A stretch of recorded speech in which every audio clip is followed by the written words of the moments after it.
Good morning, everyone. Welcome to our early morning classes. And our subject is CA Final Paper 5.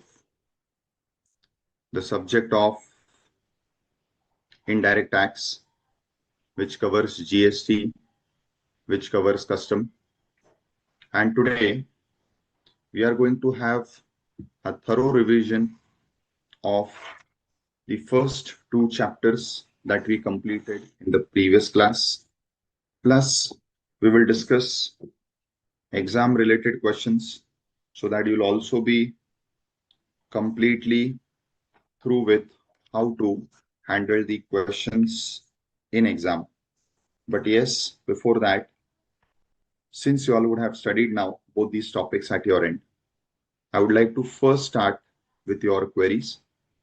And after dealing with your queries, I will then go to the detailed revision and the detailed question answer practice.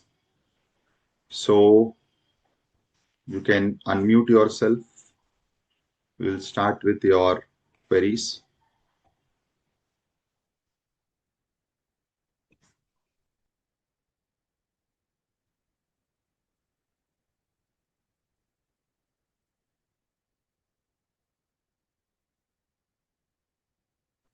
Yes, very good morning, everyone.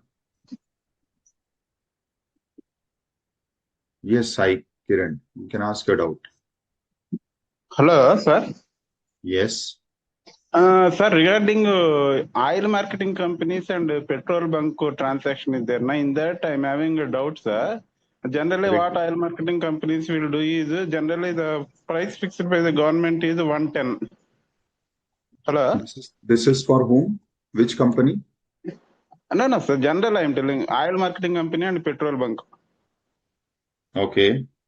In that oil marketing company, if suppose petrol per liter 110 means they are issuing 110 VAT invoice they are issuing.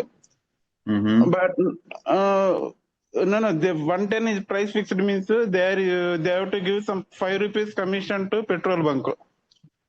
Okay. And but generally what they are doing is they are issuing VAT invoice for 105 only, and 5 rupees they are taking it as a trading margin, that petrol bunk persons. But actually, as per norms, petrol is a restricted commodity, so they cannot take a trading margin. They have to issue invoice for 110 only, oil marketing companies. And subsequently, they have to give commission per sale of petrol per liter 5 rupees to petrol bunk. Petrol bunk has to issue GST invoice on oil marketing companies. And on that 5 rupees, petrol bunk has to collect GST from 5 rupees plus GST from oil marketing companies. And that GST petrol bunk has to remit with government. But generally, petrol bunks are not doing like that, sir. What is the correct procedure for petrol bunk oil marketing transactions? Can you please explain?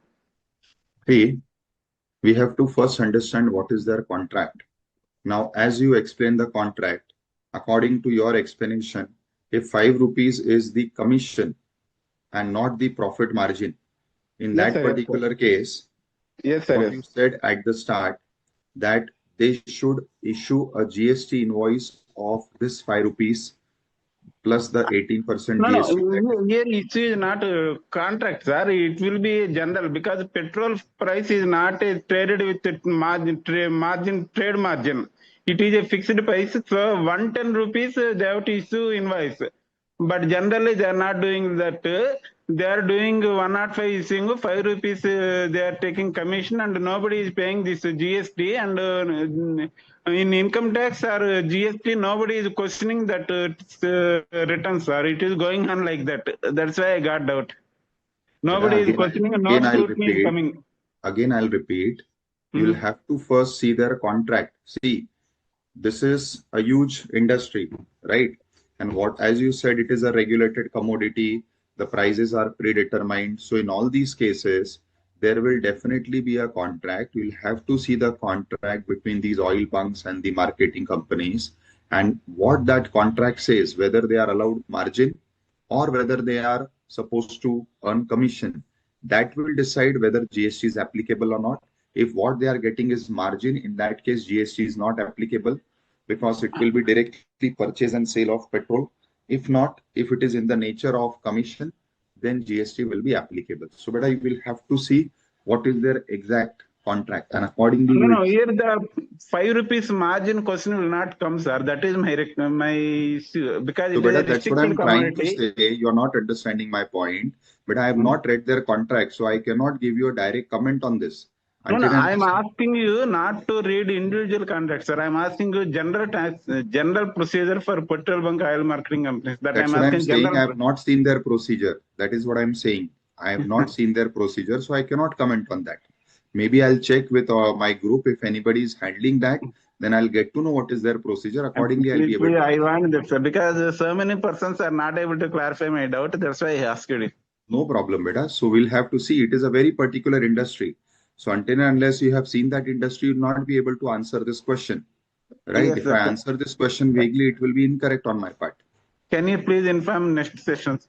I'll try to get information on this. If I get someone who is dealing in this particular type of business line, then only we'll get the details. Because see, as a consultant, whenever such new cases come to us, we ask them to first bring the contracts. We first ask them to give us their exact modality. Because see, you have narrated some facts, but in your facts, there is nothing clear to me because in reality, you are saying what people are doing. See, many times people do not follow law in reality. Correct? So I cannot make out, I cannot give any advice to any of the clients on the basis of what people are doing. For that, Because I here need. neither GST nor income tax department, nobody is questioning, sir, that procedure. That's what I'm So asking. that's why I'm saying, but I see that is not the decisive factor whether anybody is questioning or not. So if we need to get the correct answer, we need to understand how the business practice is. So let me check with any of my colleagues if anybody is handling this type of work. From there, I'll get to know. And So, accordingly, then maybe if I get the answer in the next class, I'll definitely give you the answer. okay, okay. Yes. Next question is of Gurram Venkata. He's asking, sir, in notified services entry number 5A AB, what is the difference?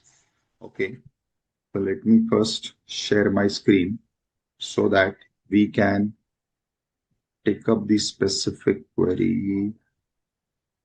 1 second.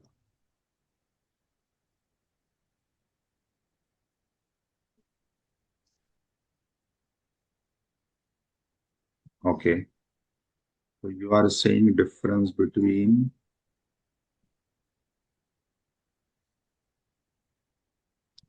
5AA and AB.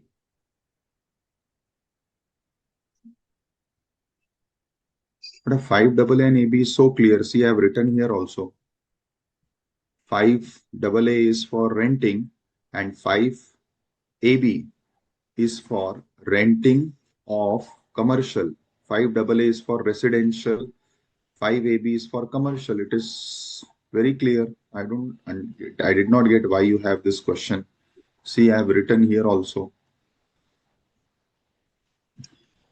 So one is for residential renting, one is for commercial renting. That is the difference, beta.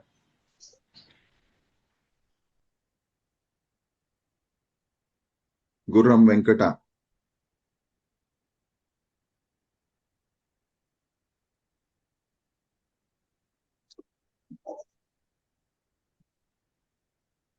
Beta, if you have question, kindly can you unmute and ask me?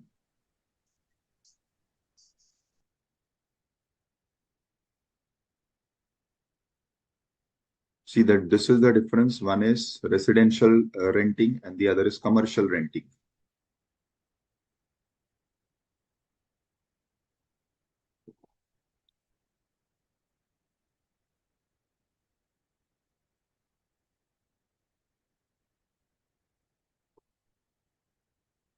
Yes,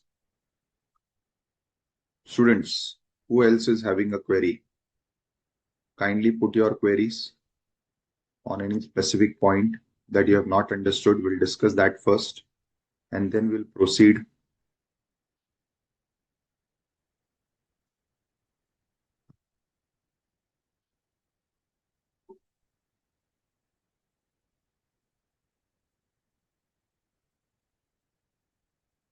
So Gurram, you are correct. Residential is exempt, but residential, when given to a registered person, is what is taxable. In fact, that is the only case which is taxable in case of residential letting. And that is the exact case. That is where any person is giving it to a registered person. This is only what is not exempt. That is, it is taxable. And that is what is taxable under reverse charge. In fact, in many of these reverse charge entries, like for lawyers, like for tribunals, like for government, many of these entries are such that only what is taxable, they have put that thing in RCM. So all other things are otherwise exempt, and what one item is taxable, that also they have put in RCM. Rohan is asking, sir, I think, is there any link with respect to entry 8 in schedule 3, supply of goods warehouse in SEZ before clearing for export, and last chapter of our syllabus FTP? See, Rohan, last chapter of our syllabus will be dealing with different types of schemes that the government has launched in relation to import and export. Now, when you're talking about supply of goods which are warehoused in SEZ, in particular, there is no relation of this one entry with the last chapter. But yes, SEZ, EOU, FTP, EHTP, all these are different types of concepts where there are multiple tax benefits, and these all concepts you will study in FTP. So that is the only linkage between the entry and the last chapter, that the entry is also talking about SEZ, and the last chapter, which will provide for various schemes and benefits, is also referring to SEZ. Baki, there is no linkage with that particular entry of Schedule 3 with your last chapter benefits.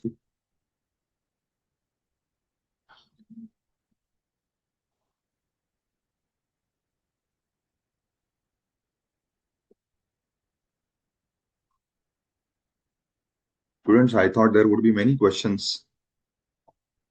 I thought today we'll be flooded with multiple queries. So it means you have not read and revised it yet, which according to me is not correct.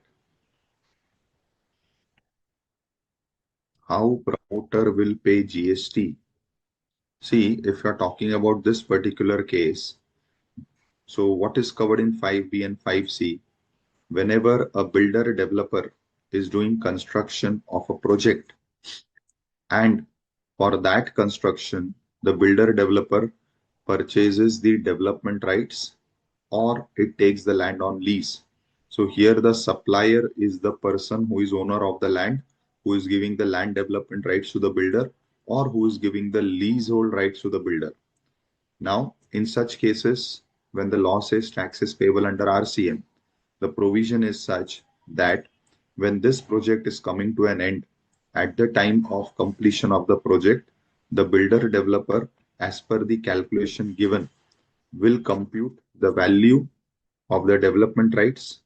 To the extent it is exempt, that will be left out, and only to the extent what is taxable, that will be taxed. Exemption is allowed in case of residential development rights, but there is no exemption for commercial development rights. So that is how the promoter will be paying the tax.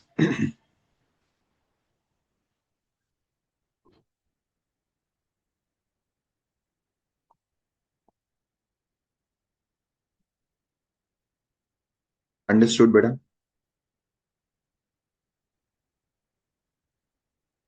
Anyways, beta, see, whoever is covered in 9(3) and made to pay tax will have to take registration. This you will study in the registration chapter in section 24, that whoever is made to pay tax under RCM will have to first take registration. That is compulsory, because without registration you cannot pay tax. Yes, students. Any further queries at your end?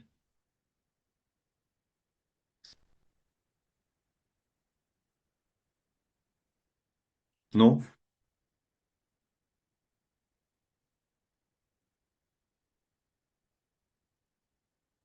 ठीक है. So then let me start with the revision part. So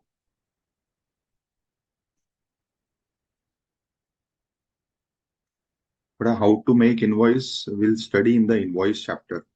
I hope that should be okay. Because if I cover it now, it will be wrong at my part, because unnecessarily we'll be going into some other topic which is not correct. Fine.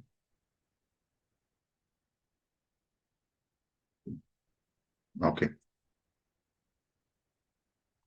So let us start with our revision. So students, in our previous lectures, we covered first two chapters of the syllabus.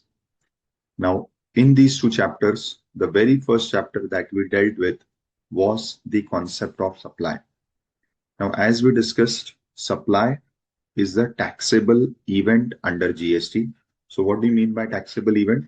It is that event on which the tax is charged, on which the tax is attracted.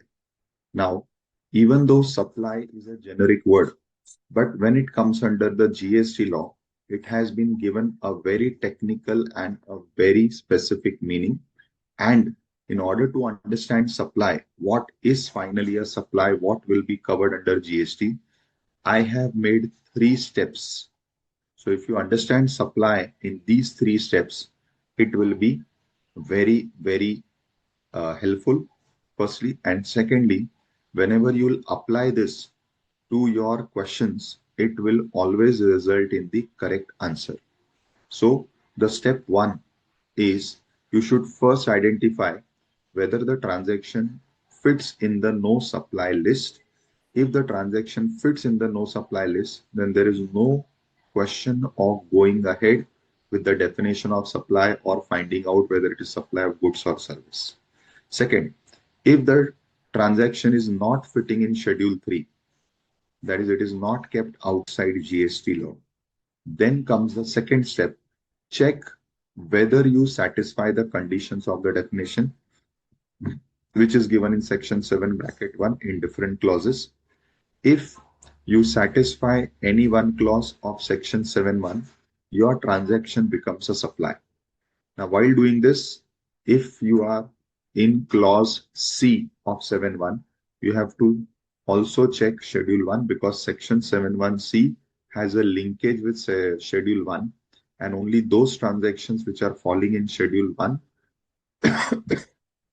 will be treated as supply as per 7.1C. Now, once your definition is satisfied, then your transaction becomes a supply. But only treating it as supply is not sufficient, because once we go to all further chapters, you will find that everything in GST is linked with either supply of goods or supply of service. Like in the next chapter, when we are studying RCM, we find that there is a separate list of RCM for goods and for service. Similarly, it will happen in exemption chapter, time of supply, place of supply. In majority of the chapters, you will find some distinction for whether it is supply of goods, whether it is supply of service. So your third step is to now classify, to identify whether your supply should be called as supply of goods or supply of service. And while doing so, you will be referring to Schedule 2, because Schedule 2 will be the schedule that will be determining the classification. So students, you should always apply it in this sequence so that you will never be wrong.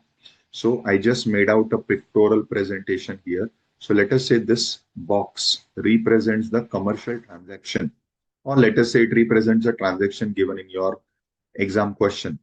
Now first, the outer part, red part, is what is no supply. That will be outside GST. Then what is left is the inner box. Now when you apply the definition of supply, those transactions which will not satisfy the definition of supply will also be outside GST, because it is not satisfying the definition of supply. So again, there can be no GST. Only what is left which satisfies the definition of supply as per section 7.1 clause ABC, only those transactions will finally be treated as supply. Correct? And then final comes the stage of classification. So let us run through all these stages to understand and to revise.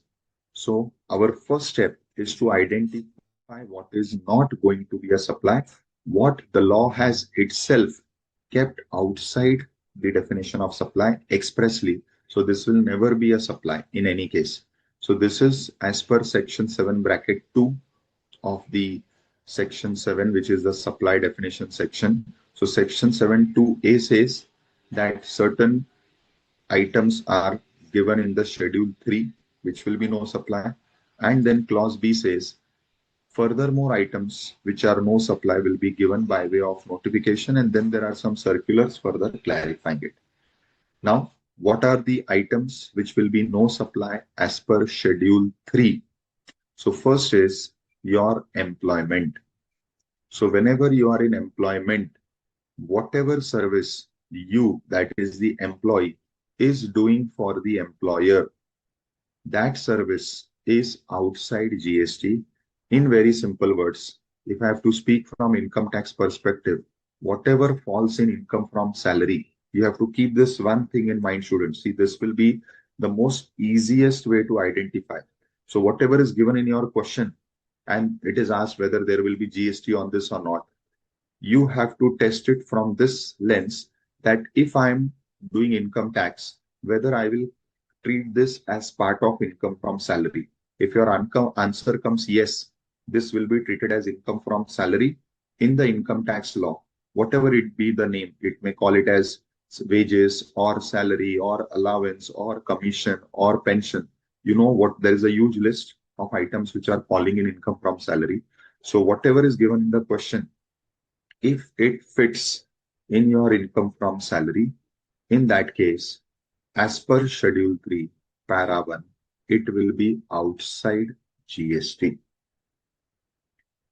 Whether the worker are permanent workers, whether the worker are temporary workers, whether they are daily wages worker, whether they are casual workers, all these things will have to be decided by one single point, that whether whatever you are paying to these different categories of workers, is it fitting in income from salary definition? If yes, if as per income tax law, whatever they are receiving is going to be taxed as income from salary, you are outside GST. Fine. Now, within this, a very important clarification is only that service will be outside GST, which is done in the course of employment. Now, what it means, it may happen that your employee, besides working in your company as an employee, is also independently doing something, what we call as part-time.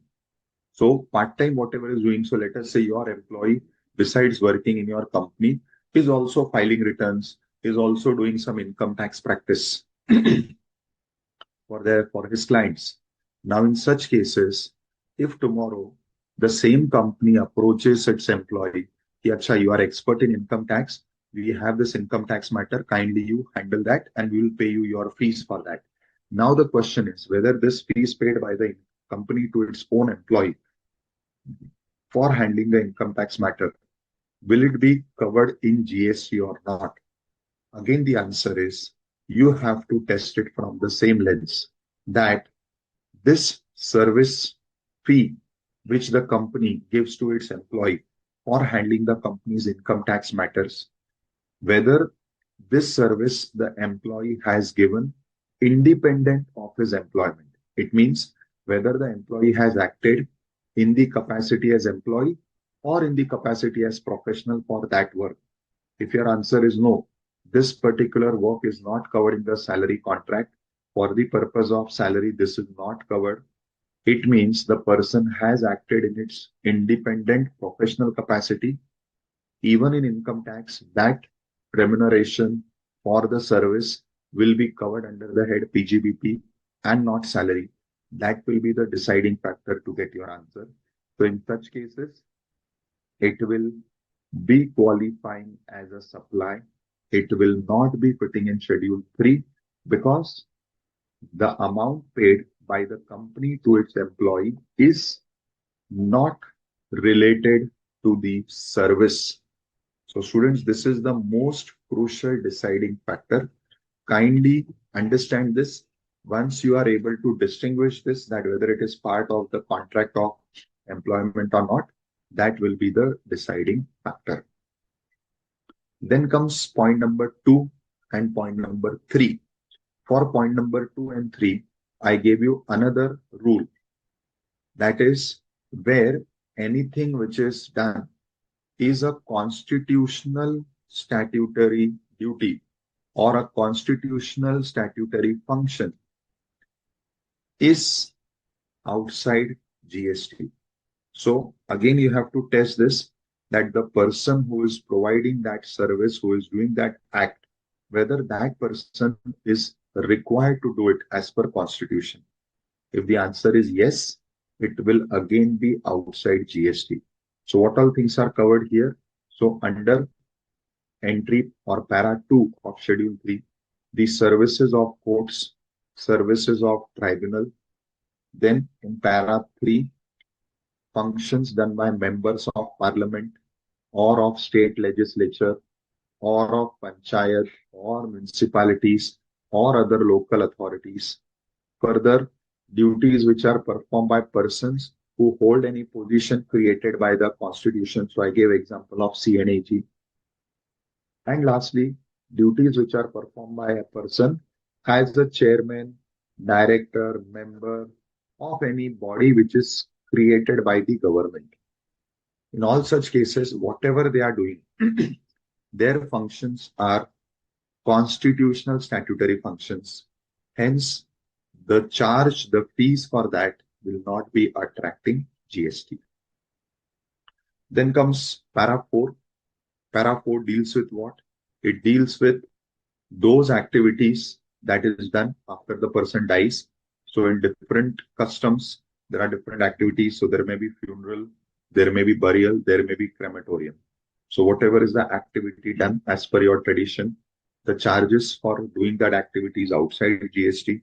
Similarly, when the deceased body is kept in a mortuary for a few days, the charges of mortuary is outside GST. And also where the body is transported, maybe from hospital to mortuary or to the place of that person, or from the place of that person to the ultimate place where this funeral burial will happen, all this transportation will be outside GST. Then the fifth category covers two transactions. One is sale of land and sale of completed building. Completed building means the building for which the authorities have issued a completion certificate or which is ready for occupation and there is someone who has started occupying it. Such activity is outside GST because in the eyes of GST, it is sale of immovable property, which will be outside GST. Then comes a very important point, para 6. Now there are transactions which will be called as actionable claims. Now in GST law, there is no specific definition of actionable claim. For that, we refer to Transfer of Properties Act. We'll see the definition. Now, all the transactions which are called as actionable claim are split into two categories. One is specified actionable claims and others. Whatever are others that is not specified, they are outside GST because of para 6. And whatever is specified actionable claim, they are only leviable to GST. Now, what is specified actionable claims? So presently, these 6 activities which are actionable claim are treated as specified actionable claim, and these 6 activities are only taxable to GST. Remaining all actionable claims which are not specified, which are not covered in this list, are outside GST. Now, what are these different types of actionable claims which are leviable to GST? Now, I had given you that day a logic. All these have common thing, that all these activities are done by staking money. Staking money means putting a type of a bet which may have a win or a lose. So people do betting, they go to casino and play games. They do gambling. Again, that is also happening in casinos. In horse race, they put a bet on some horse, or they take a lottery, which is also staking money. You may or may not win the lottery. And online money gaming, where again you participate in some online lottery, you participate in some Make My Team or Dream 11 type of contest where you put money and you are playing a game. But again, that game has both aspects. If you win, you get back a good amount. If you lose, your entire money is gone. That is where this online money gaming is also part of specified actionable claims. Then comes different types of activities which happen relating to your import export. So first activity is merchant trading. What is merchant trading? There is a person in Bangladesh and there is a person in Australia. Now you are in India. You get an order from the person in Australia asking you to supply a particular type of textile product. Now you know that those products are best made in Bangladesh. So you place an order for the product on the Bangladesh supplier, and these goods have to be supplied to the customer in Australia. Now, if you first bring it in India, that is, you import it in India and then export to Australia, then Para 7 is not applicable. But if you directly ask the person of Bangladesh to send goods directly to Australia without the goods physically entering into India, then this transaction is out and out supply where the goods are not physically entering the Indian borders. That is what is covered in 7, which they have termed as merchant trading. We will call it as out and out transaction. Then second category is inbound sales. What is inbound sales? While your goods are lying in SEZ, FTWZ, or in custom bonded warehouse. So there are two entries, AA and A. So while your goods are kept in customs warehouse, that is A, or they are in SEZ, FTWZ, that is AA, while the goods are lying there, while the goods are stored there, if somebody wants to purchase the goods, you do not remove the goods from these warehouses or SEZ, FTWZ. You simply assign the rights of these goods to the person. So the goods remain in these places and you simply assign the rights of these goods to the person. Then such a transaction where the goods physically remain in these areas, but you enter into the transaction of selling the goods by assigning their ownership to another person, will also be outside GST. Then comes high C sales. What are high C sales? Students, high C sales is while the goods are in transit, while they are coming to India, before they reach India, if while they are in transit, the importer transfers, sells the goods to somebody till the goods are in the sea, that is, they have not reached India, they are in transit. So such a sale is called as IC sale. And again, for such a sale, there will be no GST. So while the goods are sitting outside India, they are in the ship, which is still in transit. They have not reached Indian port. And before reaching Indian port, you have sold it. You are the importer. You have sold it to somebody else. And that somebody else will be now clearing the goods from the customs. Then it is said to be a high C sale, and high C sale are again kept outside GST. Is this clear to all students? Then comes insurance related two entries. So first is when you are having a huge insurance policy which you alone cannot handle, so you take other insurance company as your co-insurer. So you are the main or the frontline company, which is called as a lead insurance company, and the others are your, you can say, like partners. So collectively, you take up that huge policy. Now, since you are taking a policy, you get a premium. this premium, you share it with others. So whatever share in the premium you, that is a lead insurance company, will be giving to the other co-insurers, that will not be leviable to GST, provided you have already paid the GST on the entire premium. So when you collect the premium for the first time, you have paid GST on that entire premium, and now you are dividing the premium between the other persons. It will not be leviable to GST. Why? Because anyways, once GST is paid on the whole premium, the government has got the tax. Now you have to read this entry, keeping in mind the exemption which is recently introduced. That is where it is a personal insurance, there will be now onwards no GST applicable. So obviously now this entry will be read, keeping that exemption in mind. Yes, Simran. Sorry, it is. Sir, just a quick question. Sriraman, this is Sriraman. Just a quick question. When Please you're tell. talking about, are you able to hear me? Yes, now you're audible, Sriraman. Yeah. Is there any possibility of high sea sales when it is in the air mode, or it should only be in a water mode or sea modes? See, till date, what we have always understood is IC sales mainly for the C mode. Why? Because only during the C mode, the transaction requires huge time, many times in multiple weeks or even months.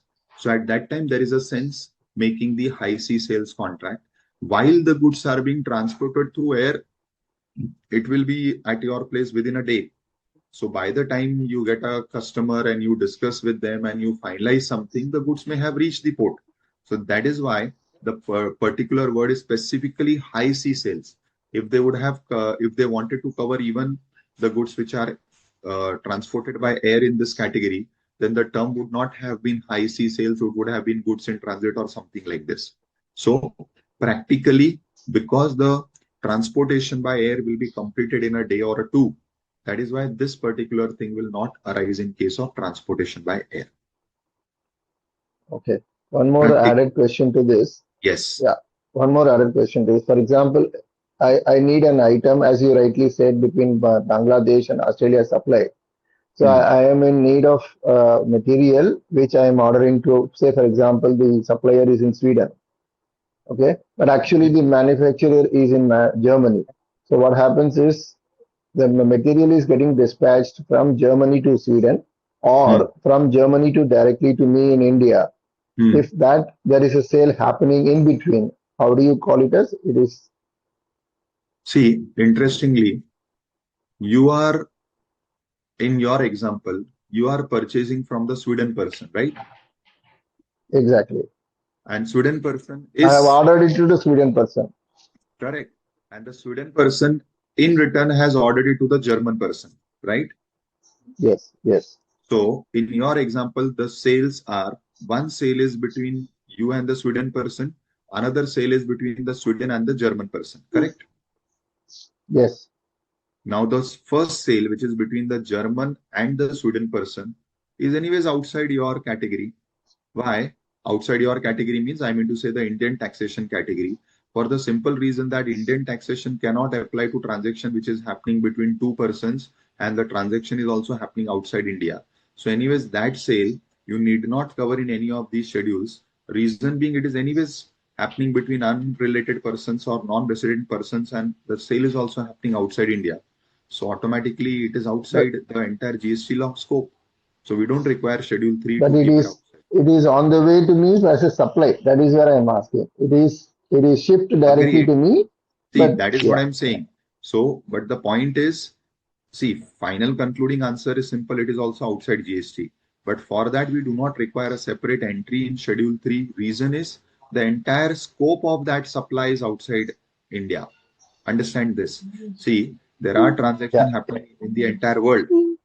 Now, we cannot tax every transaction in India until unless we have some connection with India, which is called as nexus.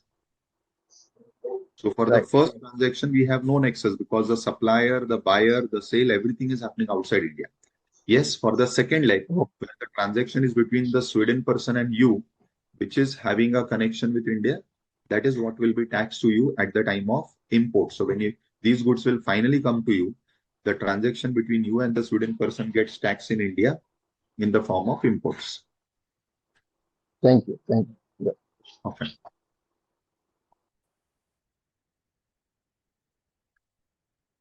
Now, entry 10 is again dealing with a similar point, which is called as reinsurance. So I get a policy, again, which is huge. I share the policy by reinsuring it with other insurance companies.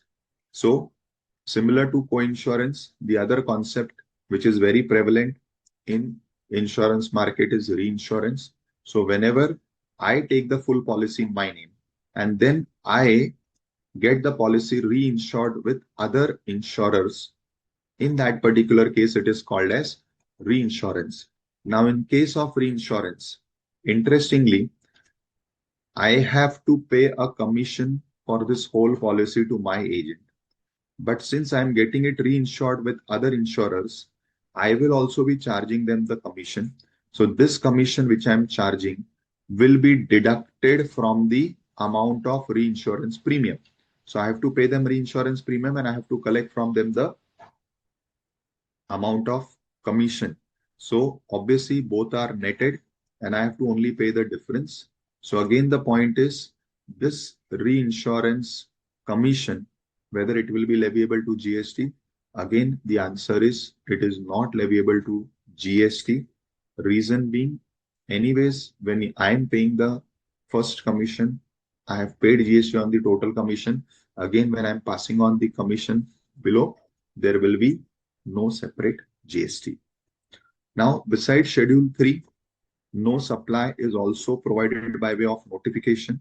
So today notification is covering two items in no supply. One, when there is any activity which is in relation to the panchayat or municipality functions. And again, where are these functions notified? They are notified in Constitution Article 243G, 243W. So whenever any activity which is part of municipality functions notified in these articles, if that is carried out, it will not be regarded as a supply.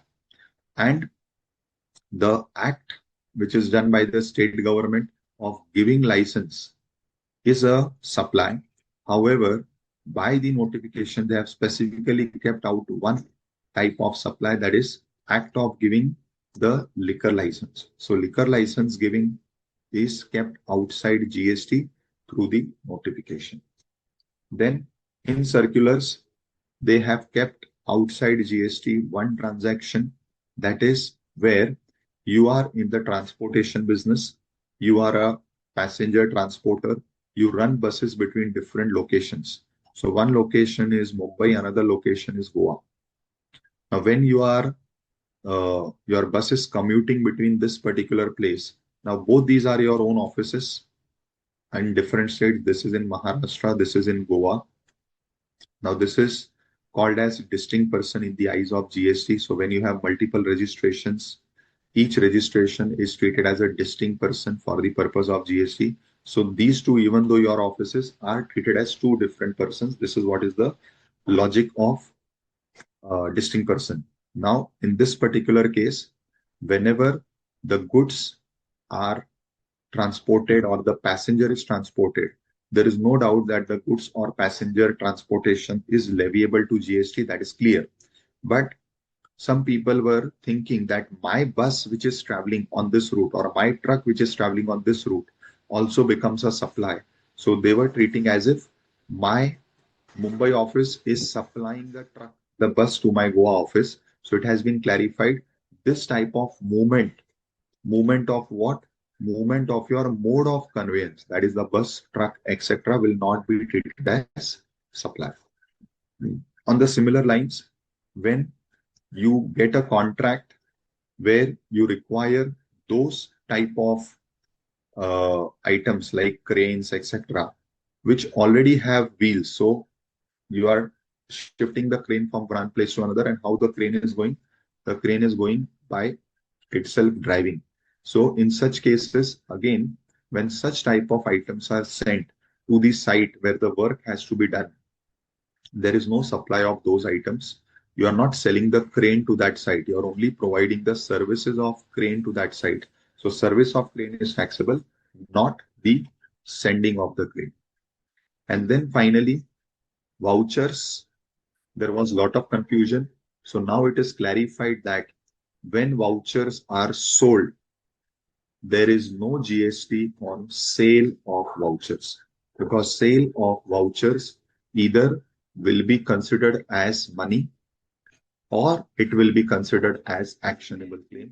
In both cases, it is outside GST and there will be no GST on sale of vouchers.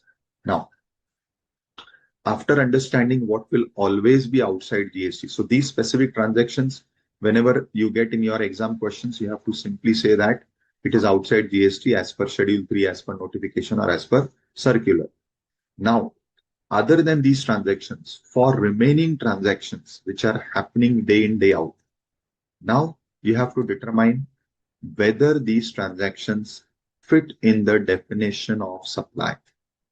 Now for this, when you go to section 7.1, which is providing the definition of supply, it has given 4 clauses.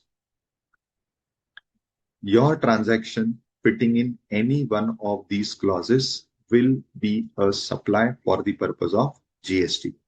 Now, out of this, the first clause is the main clause because that is the main definition of supply. The remaining 3 clauses are specific activities which are given a separate meaning of supply.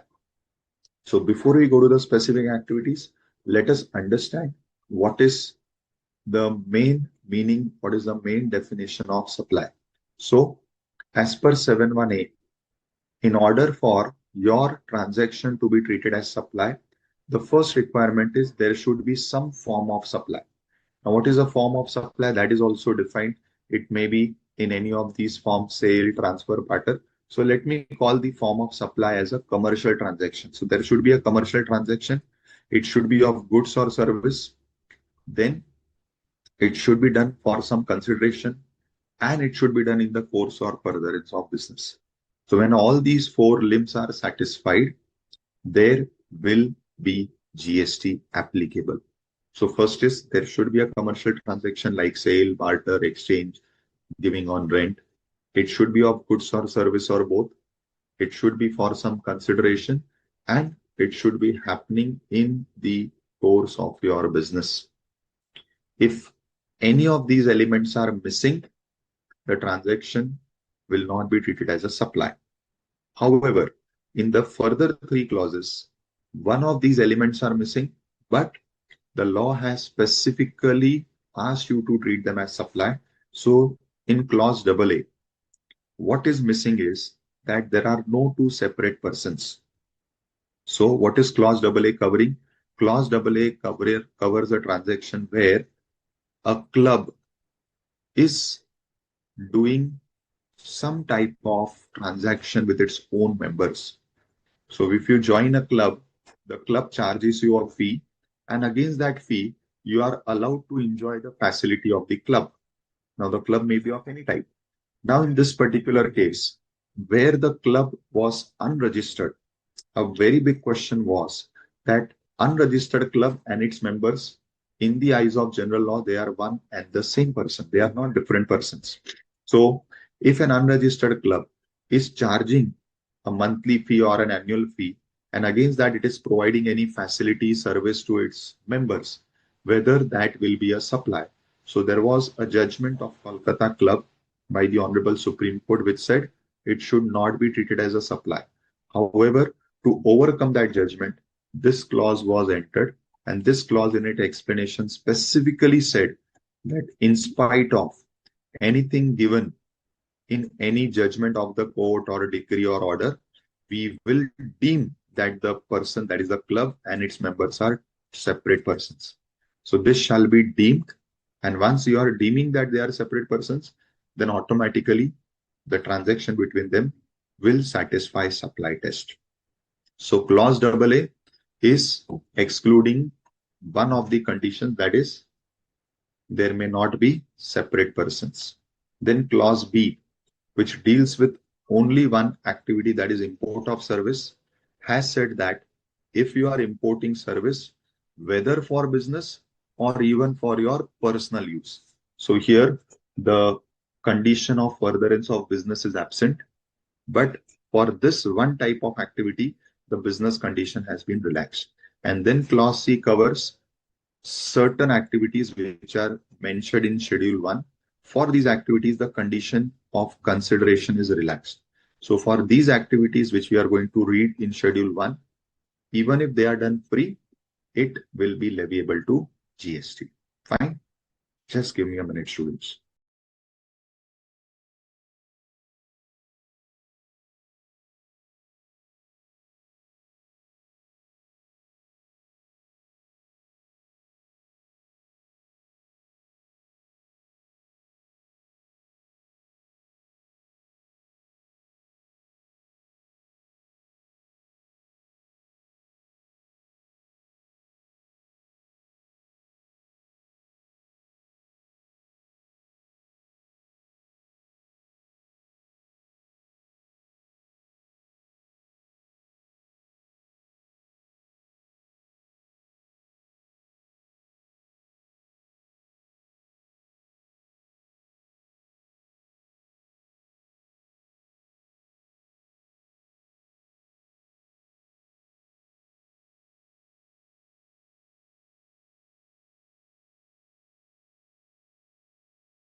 Okay. Now, let us go to the schedule 1 activities. Okay, before that, let us understand some definitions. So what are goods? GST law defines goods to mean only movable items. So those things which are movable will be treated as goods. However, two things are excluded from goods, and later on we'll see services. You'll find that these are excluded from services. In short, these two things are outside GST. So within goods, movable transactions are only covered, and within that, what is excluded from goods permanently, completely, is what is transactions where you are selling, where you are transacting securities, or the transactions where you are giving money. Now, further the definition says, however, something or certain things are included in which they are saying actionable claim, growing crops, grass, etc., etc., even though they are attached to earth, but they are agreed to be cut before the supply. Hence, once you are going to cut it before the supply, so it will become movable, and hence they are goods. Now, in this definition, they have said firstly that actionable claim is goods. So actionable claim, which is treated as goods, means what? So actionable claim is any outstanding amount that is a type of debt. But most important, it should not be secured. In other words, if it is an unsecured debt, or second thing, it is your interest, your right in any movable property, then such unsecured debt or your right in movable property is what is called as a claim. And when this claim can be made in a civil court, that is, you can file a suit for demanding this amount, and this suit will be entertained, will be accepted by the civil court. That is, a civil court recognizes this suit as important for giving you relief. It means action is possible. So such a claim of debt, such a claim for your beneficial interest is actionable, means you can file a case for that. That is what is the meaning of actionable claim.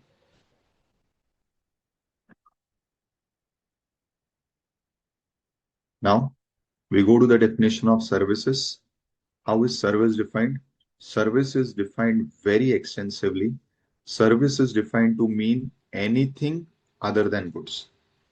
So whatever is not covered in goods is covered in services. This is what is the first impression of this definition. However, again, it has excluded money, it has excluded security. So as I was saying earlier, these are completely outside GST.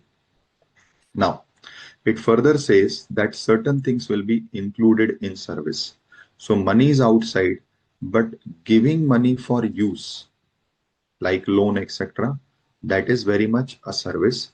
Similarly, if you are converting your money from one form to another, or from one currency to another, or in one denomination to another denomination, in all these cases, the conversion process of money is what is service. So money itself is outside GST, but the act of giving money for use or the act of converting money against some consideration, that is what is very much within GST, because that will be part of service. Similarly, securities are outside GST because they are neither goods nor service, but the act of facilitating or arranging the transactions in securities, which is done by all the brokers, that is what is very much covered within GST. Then manufacture is defined. Manufacture is defined to mean a process where raw material is converted into a new product, which is different from the original raw material. Money is defined to mean legal currency, either of India or of foreign country. Plus, it includes all types of negotiable instruments like check, promissory notes, bills of exchange, letter of credit, etc. And when all these things are treated as money, if they are recognized by RBI to be used as a consideration. However, money will not include those currencies which are held only for its numismatic value, that is because of some number appearing on the currency which gives it extra value. Then security, the other thing which is outside GST is simple. Security is defined as per Securities Control Act, which means all types of share, debenture, bonds. Now a question comes whether derivatives is also security. So that is also clarified that derivatives very much fall in the definition of securities, and hence the transaction of all derivatives that is happening on stock market is also outside GST. Then we come to this aspect that where supply is done, you need a consideration in order to make it taxable. However, we saw Schedule 7, Section 7(1)(c) has said that items which are in Schedule 1 will be very much treated as supply, even though done without consideration. So for this, first let us understand what is consideration. So consideration is defined as the payment that is done in order to get the supply. So it is the payment in respect of the supply, in response to the supply, or for the inducement of the supply. So in short, whatever you are doing to get the supply, that is consideration. It may be in money form or it may be in non-monetary form, like instead of money you are giving something in return as kind. Now, besides the payment, another thing which is also considered as a consideration is any act or not doing an act which is called as forbearance. So when you agree that, okay, against your supply, I agree not to run business in this particular area. So I am agreeing for a forbearance. So even such a forbearance, such an act will be treated as a consideration. Now, consideration, an important point about consideration is it is not necessary that the consideration should be paid by the recipient only. The law clarifies it may be paid by the recipient or by any other person. So like in your case, you are the recipient of this particular coaching, but maybe the fees is paid by your parents. So we are not concerned with whether the fees is directly coming from the recipient or any third person. So even if a third person is paying your fees, still that will be consideration. In this, there is one exclusion that when anything is having subsidy and the subsidy is given by government. So let us say for this fees, there is a 90% subsidy whereby you will pay me 10% and 90% for your fees will be paid by the government. In such cases, firstly, this first part applies, which says that consideration may not necessarily come from the recipient only. So whenever a consideration is coming from a third party, that will also be very much part of consideration, except subsidy coming from central or state government. So where this consideration is coming to me from government, why? Because they had given subsidy, that will not be regarded as a consideration. And secondly, the second important point is that if you had given me something which is a deposit, so many times like we see in case of renting and such activities, not like you are giving me the rent in advance. It is simply that I have asked you to give me an amount which I will refund back if you comply with all the conditions of this contract. Now, in future, if this deposit is not returned back, but it is applied as a consideration for the supply. So let us say you had not given me rent for 3 months. So I adjust the 3 months rent out of your deposit. In that case, that deposit will become consideration. But until then, it will not be treated as consideration. Then the activities which will be treated as a supply even without a consideration. First, you had purchased an asset. At the time of purchasing the asset, whatever GST was paid by you is taken as a credit. Now, in future, whenever this particular asset will be permanently transferred or disposed by you. Like you have given this asset as gift to someone, you have donated this asset. Still, such a gift, such a donation will be treated as a supply. Next, if there is any transaction of supply of goods or service which is happening between related persons or which is happening between distinct persons, even though it is happening without consideration, we will treat it as a supply. In this, there is one exception.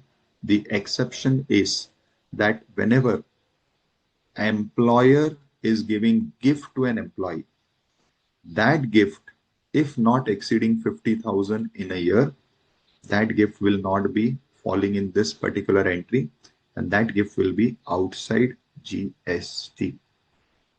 Next is, whenever there is a supply of goods between principal and agent or between agent and principal, again it will not be required to satisfy the condition of consideration. Even though this is done without consideration, it will be supply.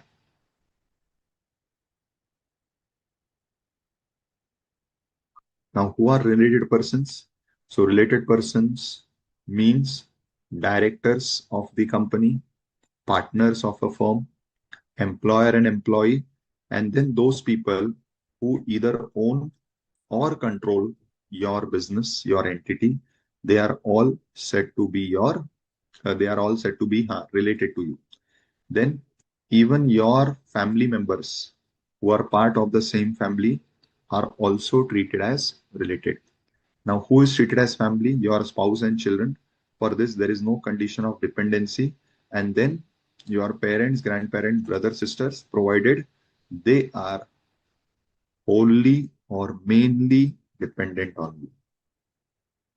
So these are the entries in Schedule 1. And on the basis of this, we will decide whether or not it will be treated as a supply.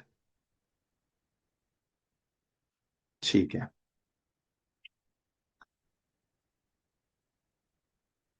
Now in the same chapter, the third part is, after you have determined that yes, this transaction is a supply, you have to determine what is the nature of the supply, whether it should be called as supply of goods or it should be called as supply of services. So for this, there are two sections, section 7.1a, which says that we have explained it in schedule 2, and there is section 7(3), which says that government will notify, and in that notification they will specify what has to be treated as supply of goods, what has to be treated as supply of service. Now for schedule 2 students, if you remember, I had given you my simplified classification. So schedule 2 can be understood like this, that if what you are dealing with is a movable item, like you are purchasing motor car, you are purchasing any of your wearing apparel, laptops, any of these items which are movable. Now, if the transaction is such that the entire property in goods is transferred, like how it happens in case of sale, we will call it as supply of goods. But if your transaction is such that it is only giving the movable property for a temporary period, so I have taken your car from you for a week, this act of giving car on a week is not supply of goods, because you are not giving me the complete ownership of the car. You are giving it to me for a temporary usage. This will be supply of service. So in simple words, where the entire goods, the movable property, will be sold with its entire complete rights, it will be supply of goods. But where it is not sold, entire rights are not given, only temporary rights are given, it will be supply of service. Similar to movable, another category given is intangible items, like all types of patents, copyrights, etc. When these patent copyrights are given with its complete rights, so I sell my patent to you, now you become owner of that patent, in that case it will be supply of goods. But where I am giving it to you for a temporary period, in that case, it will be supply of service. So for intangible, the rule is same like movable. Then coming to softwares, we call it as information technology. Now in that, if it is a standardized software or you are customizing it. Customizing means you are specifically developing the software for a particular person, or you are upgrading, or you are implementing. So whenever you do customization, it is always supply of service. But when there is a standardized software like Tally, like Quick Heal, in that case, if again the entire rights of that software are sold to a person, it will be supply of goods. But where only right to use is given or license to use is given, like it happens in case of all these Quick Heal and all these antivirus, you get a 1 or 2 years license. That is what is supply of service. Next category is immovable property. Sale of land and completed building is anyways outside GST. Other than that, all other transactions like sale of under construction building or renting, leasing, etc. of immovable property, it will be always supply of service.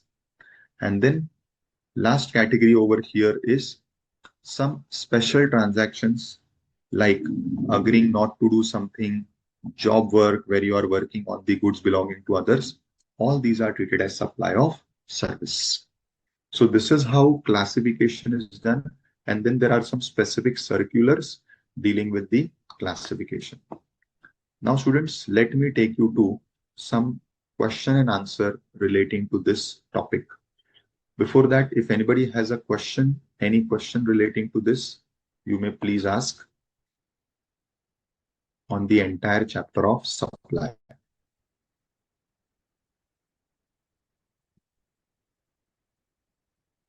Now see, when we go to question and answers, we'll try to understand how to interpret, how to answer these questions so that for the purpose of exams, you will be thorough and prepared.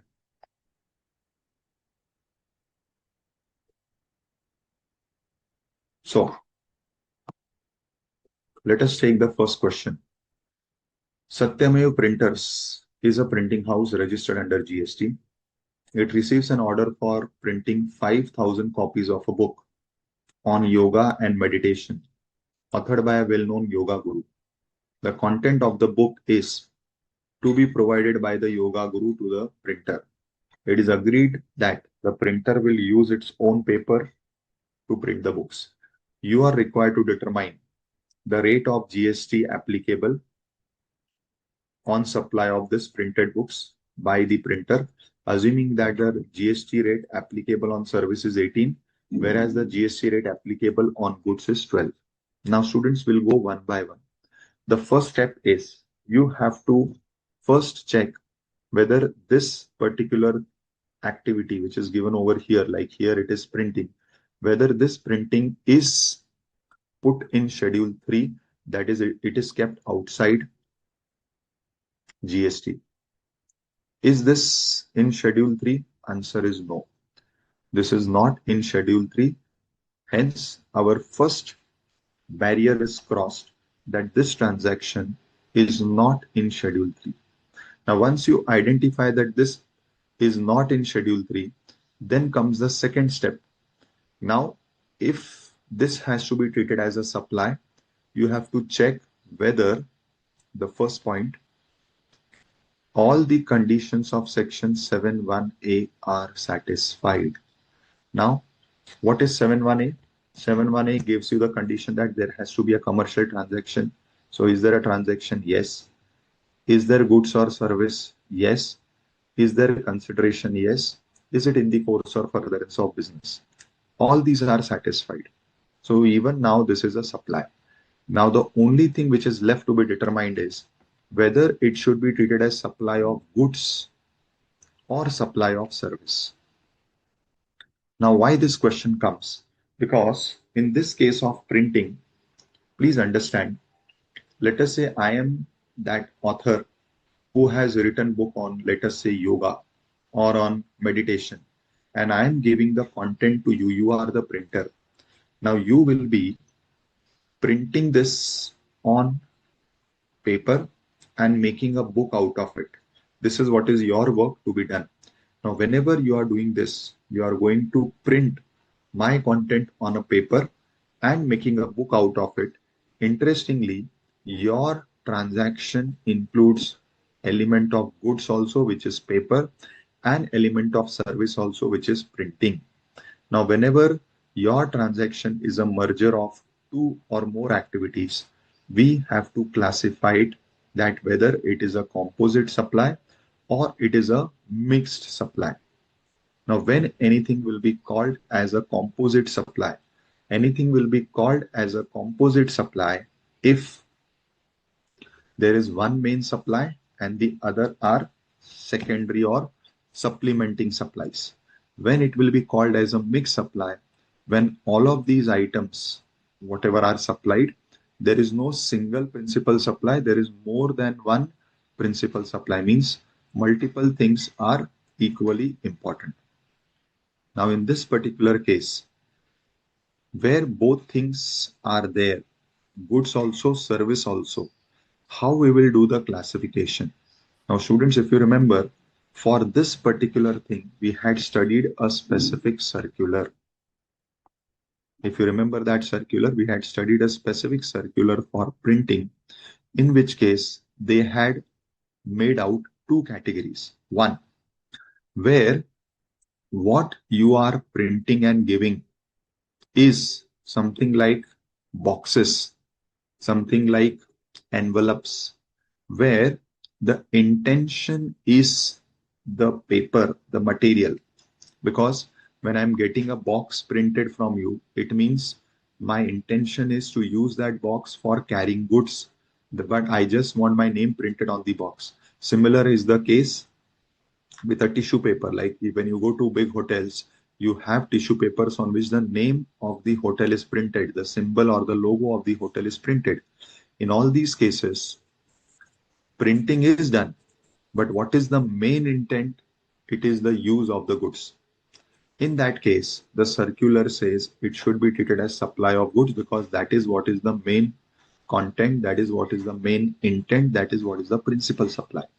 But there is another category in printing industry, which is our present case, where what is intended is the printing work. What is my main intention? Because content is given by me.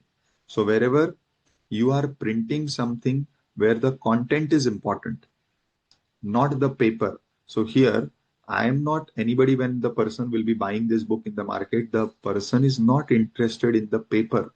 The person is interested in the content. And what I've given to you is this content for printing and giving it back to me. Then the main intention is getting the content printed. Obviously, it will be printed on something, but the person, whoever will be buying the book or paying for the book, is not paying for the paper, it is paying for the content. Hence, it will be treated as supply of the printing service. So this particular point is very straightforwardly covered in that circular. And as per that circular, in the given facts of the case, it will be treated as supply of printing service. Then student comes second point. Sudama Associates, a registered supplier, disposes of computer owned by the business. And this is done without consideration. Now, when it had purchased the computer, it had not claimed input tax credit on the computer. Now you have to determine whether the disposal of the computer qualifies as a deemed supply under Schedule 1. So here, your specific query is whether this disposal of computer. Now, what is disposal? The computer was old, so either you scrapped it or you gave it away free to someone. That is what is disposal of the computer. So you are doing it free. Now, when you're doing something free, whether that will be a supply or not, that depends upon whether it fits in Schedule 1. Now, this particular point fits in the very first para of Schedule 1. Now you have to tell me whether first para of Schedule 1, which is applicable over here, will make it a supply or not a supply.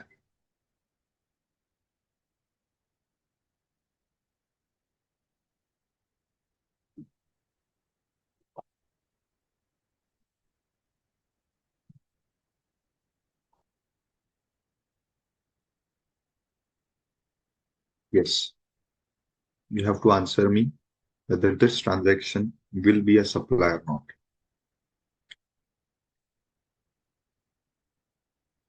Okay, so I've got two answers.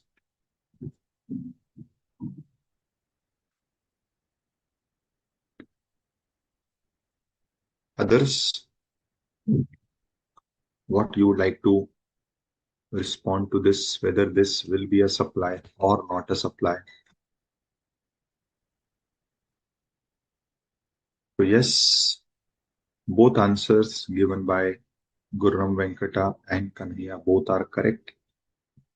It will not be a supply. Why?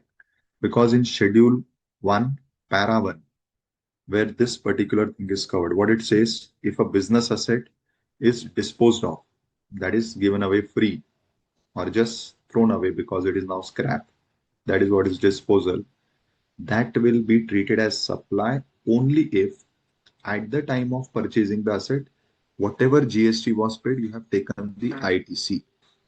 Now, in this case, it is clearly mentioned that you have not taken the ITC, hence, it will not be regarded as supply.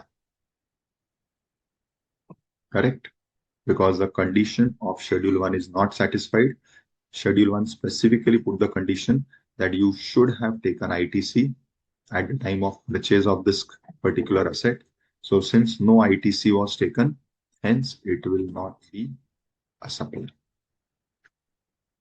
Now, third question. Shivaji Limited supplier supplies the following goods and service for construction of a building. Now, what are you giving? You are first giving excavators. So it is the machine which is used for removing the material, excavator, where you will be charging at the rate of per hour. Second, you are giving some person who will be operating the excavator. So such special equipments have to be operated by trained persons. So you are giving them, again, the charges of the person is per day. Then further what you are doing is soil testing, seismic evaluation, and this will be done at the rate per sample. Now, the excavators are hired out along with operators. This is by default because these machines cannot be operated by anyone. It requires a specifically trained person. So whenever such type of machines are given, it is always given with operator. Similarly, the excavator operator are supplied only when the excavator is hired out. Fine. Now, for the month, the receipts before GST are as follows. Higher charges is 18 lakhs. Then the charges for that manpower who will be operating your excavator is 20,000. And the charges for soil testing is 250. GST rates are given. GST rate for excavator is 12%. And for manpower and soil testing for both, it is 18%. Now you have to compute the GST. Now, students, while computing GST, see, computation is simple. Value is given, rate is given, you have to simply multiply. The main question is classification. Out of this, is there anything which will become a composite supply and hence the rate of the principal supply will apply?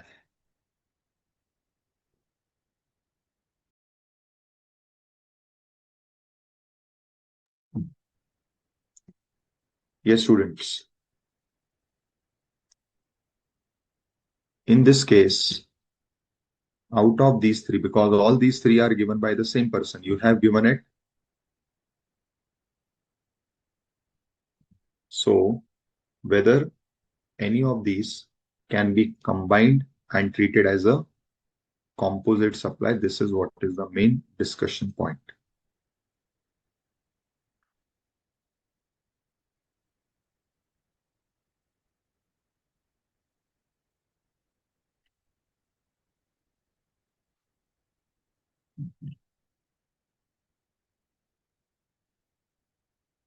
Okay, good.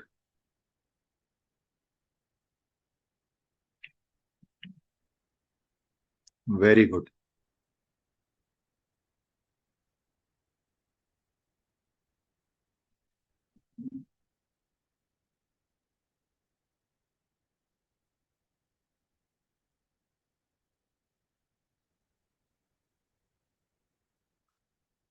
So you all have correctly answered it.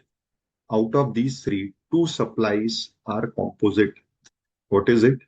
The giving of excavator on hire and the charges for the manpower who is going to operate that excavator. It is already given that they are always given together. When they are given together, it means the components of the composite supply are satisfied. What is the definition of composite supply?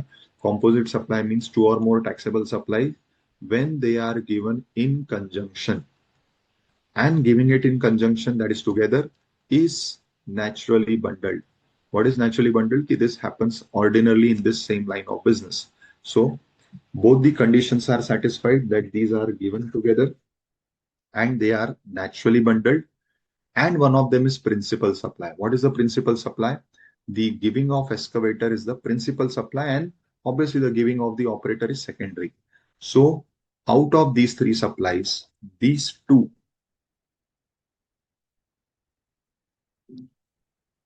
will be treated as a composite supply, and this is the principal supply out of this. So for 18 plus 20, that is on 18 lakhs 20,000, you will apply the rate of the principal supply. And what is the rate of principal supply? It is 12%. Now, the next transaction, which is giving or which is charging for soil testing, it is an independent supply. It has nothing to do with above. So it will be taxed independently at the rate applicable to soil testing, that is 18%. So students, this will be your answer for this question. I hope it is understood by all. It is clear to all. Yes, all are correct.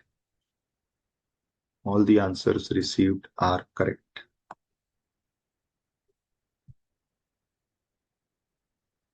Okay. Now, fifth case. Angad, engage in the business of distribution of construction material. As an incentive, Angad Limited pays an amount of 7,500 to its employees upon achieving a sales target. The incentive is part of the salary of the employee, and TDS at the applicable rate is deducted. So, Angad is of the view that GST is not payable. So, what is your answer? So, we are talking about that one item which is what? Incentives. Now, the question is whether these incentives given will be covered under GST or not.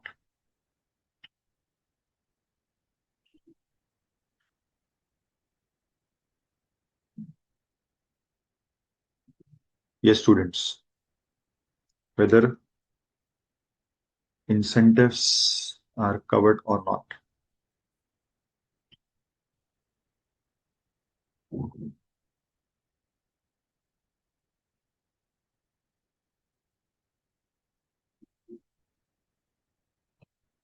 Correct, Rohan. Correct, Guram. Yes, students. So, Ravinder, what is the reasoning?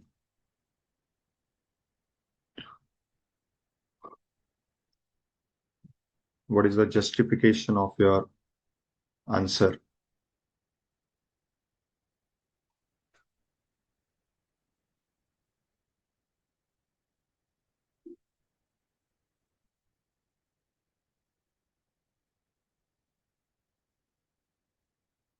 Yes, students. Anybody else? What will be the taxability of this?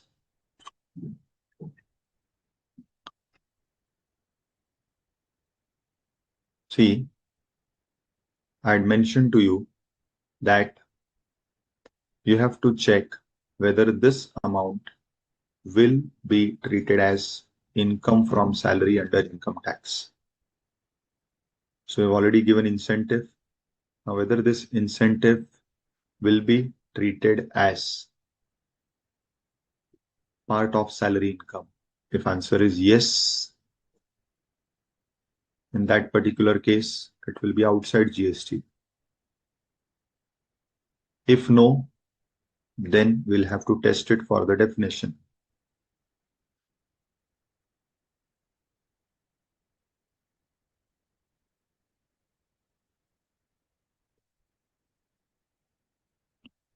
Good. Radha, correct. So try to recall your salary chapter. Whenever any type of incentive is given by the employer to the employee, it is taxable as salary because it is very much part of the salary contract. And since it is taxable as salary, in fact, the question is very clear. The question specifically says that TDS also is deducted.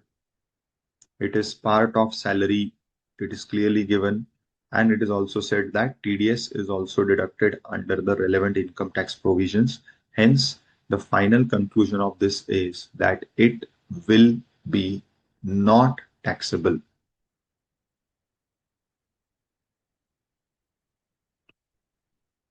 Right? Because it will be part of Schedule 3. Now, let us proceed. XYZ Consultancy, registered in Bangalore, supplies technical consultancy to its employees. It is providing technical services to BA Limited Mumbai since past 2 years. Consideration is settled by BA Limited assignment wise. BA Limited paid 37 lakhs to XYZ on 10 January for XYZ Consultancy, agreeing not to provide similar technical service to any other business entity in India or abroad for a period of next 8 years. XYZ Consultancy is of the view that 37 lakhs is not chargeable to GST. So students, first understand, interpret the question, the scenario. So what it says, that you are a consultancy firm and you provide technical guidance to clients. Now, in this relation, one of your clients is BA Limited, to whom you are providing consultancy for past 2 years. Now, BA Limited makes payment to you for each consultancy assignment wise. That is, whenever it takes consultant, it makes you payment. Now, besides that, BA Limited has paid you 37 lakhs. But for what? For agreeing not to provide same consultancy to any other person. So you have provided me some consultancy. Now I want that this should not be given to any other person, because then it may affect my business, because that person will also get the edge or advantage. So I have asked you not to provide the same consultancy to other persons, and for agreeing to not providing this, I am going to pay you additional 37 lakhs. So that is how it has paid me 37 lakhs. Now, what is the view of the client? The client is of the view that it may not be taxable. You have to advise, you have to suggest whether this transaction is a supply or not, and whether it will be leviable to GST or not. Very good, Kanhaiya. Very good, Radha.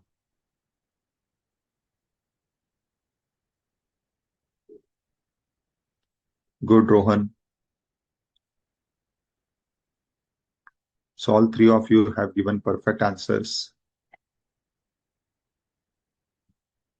So the answer is that agreeing not to do something is also a supply. So supply may be doing something, supply may be not doing something. Now here, since you have agreed not to do something, hence this also is a specific act where you are not doing something and you have agreed to not do something. In that particular case, it will be a supply. And since it is not covered in Schedule 3, it is satisfying all the elements of supply. Hence, it will be taxable. It will be leviable to GST. Very good. Now, Moksha Bhumi Industries has its manufacturing unit in the state of Maharashtra. It stores finished goods manufactured by it in a depot located in state of Gujarat. The depot is owned by Punya Bhumi, a related person of Moksha Bhumi. Now, this is important. Punya Bhumi has not charged any consideration from Moksha Bhumi for usage of depot for the storage purpose. Whether the storage of goods permitted by Punya Bhumi to Moksha Bhumi is a supply. Why? What is the challenge? They have not charged anything. They have given this free of cost. So I'm allowing you to use my warehouse, but I have not charged you any rent. So whether it will be a supply or it will not be a supply.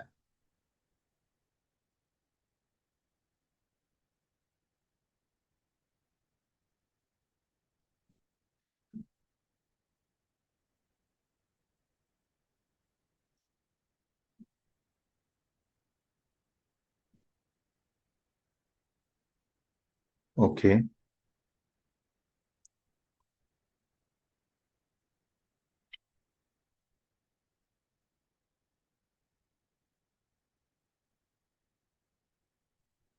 Okay, so there is one answer.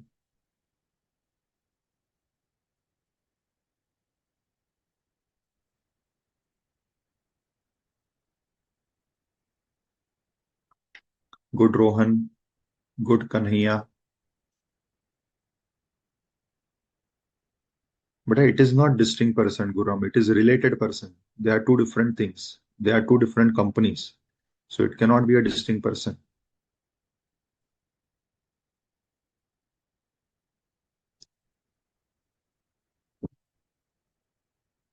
Very good, Radha.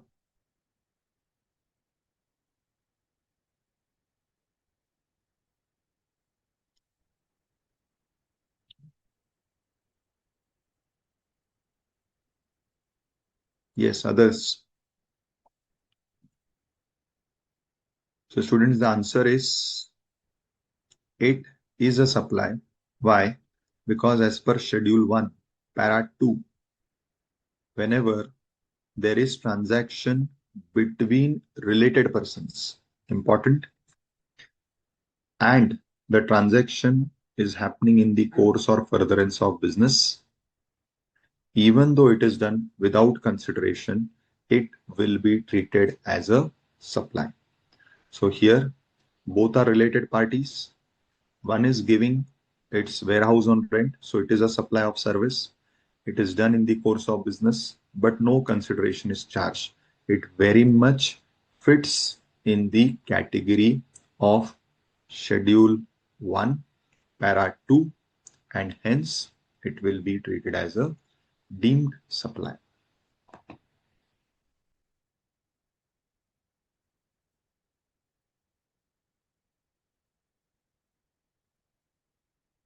Chalo, ninth one. Krishna Dev is a trader based in India. Ramakrishna, brother of Krishna Dev, is located in China and is also engaged in business of trading of goods. Krishna Dev places an order with Ramakrishna for procurement of certain goods from local markets in China. Before the shipment of goods from China to India, Krishna Dev sold the goods to Cristiano, a trader located in Brazil. The goods were shipped from China to Brazil. Now the question is whether the transaction between Krishna Dev and Cristiano is taxable or not under GST.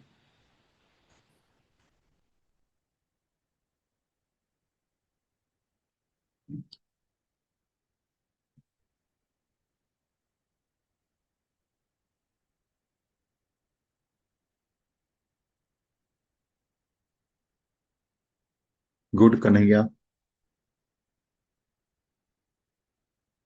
Good Rohan.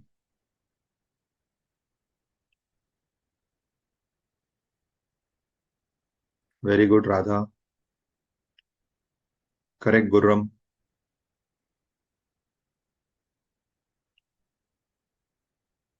So, as has been rightly pointed out by you all, It is an out and out transaction. The goods will be directly sent from one foreign country to another foreign country. In GST law, we use the word non-taxable territory. So since since the goods will be transported or sent from one foreign country that is a non-taxable territory to another non-taxable territory, it will not be treated as a supply as per Schedule 3.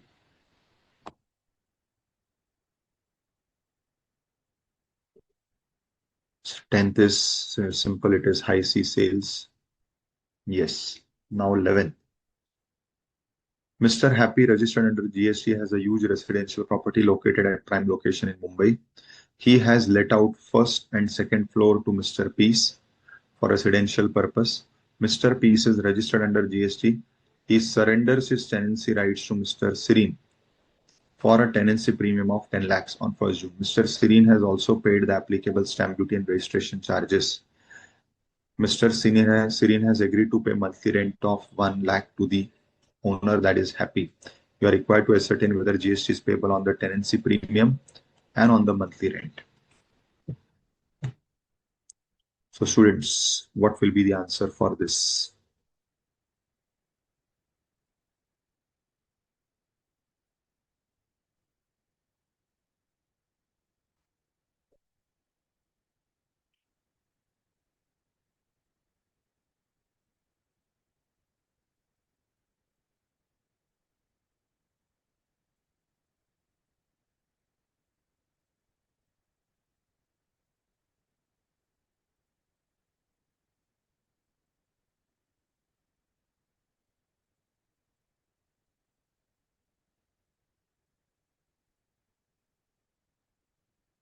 Okay, Radha, you are right.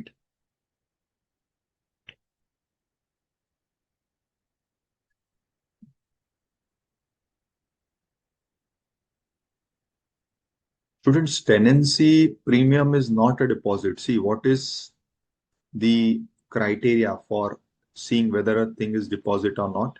If it is to be returned back at the end of that contract, then it is deposit.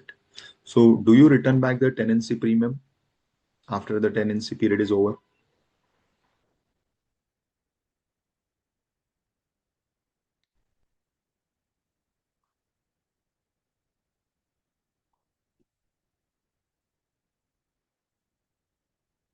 Yes, students, there are two transactions. One is there is a lump sum premium given, which is called as tenancy premium, and the other is there is monthly rent.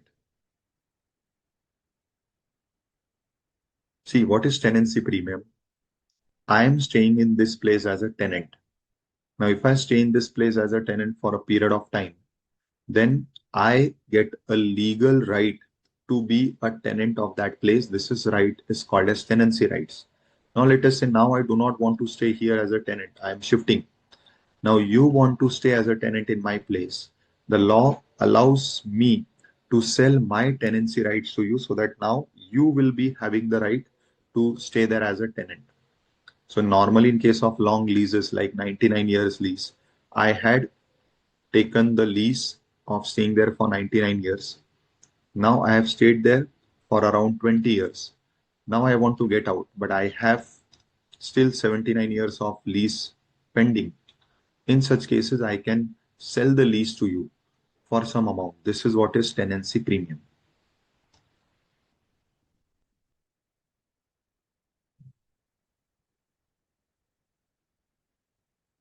Correct, Durham?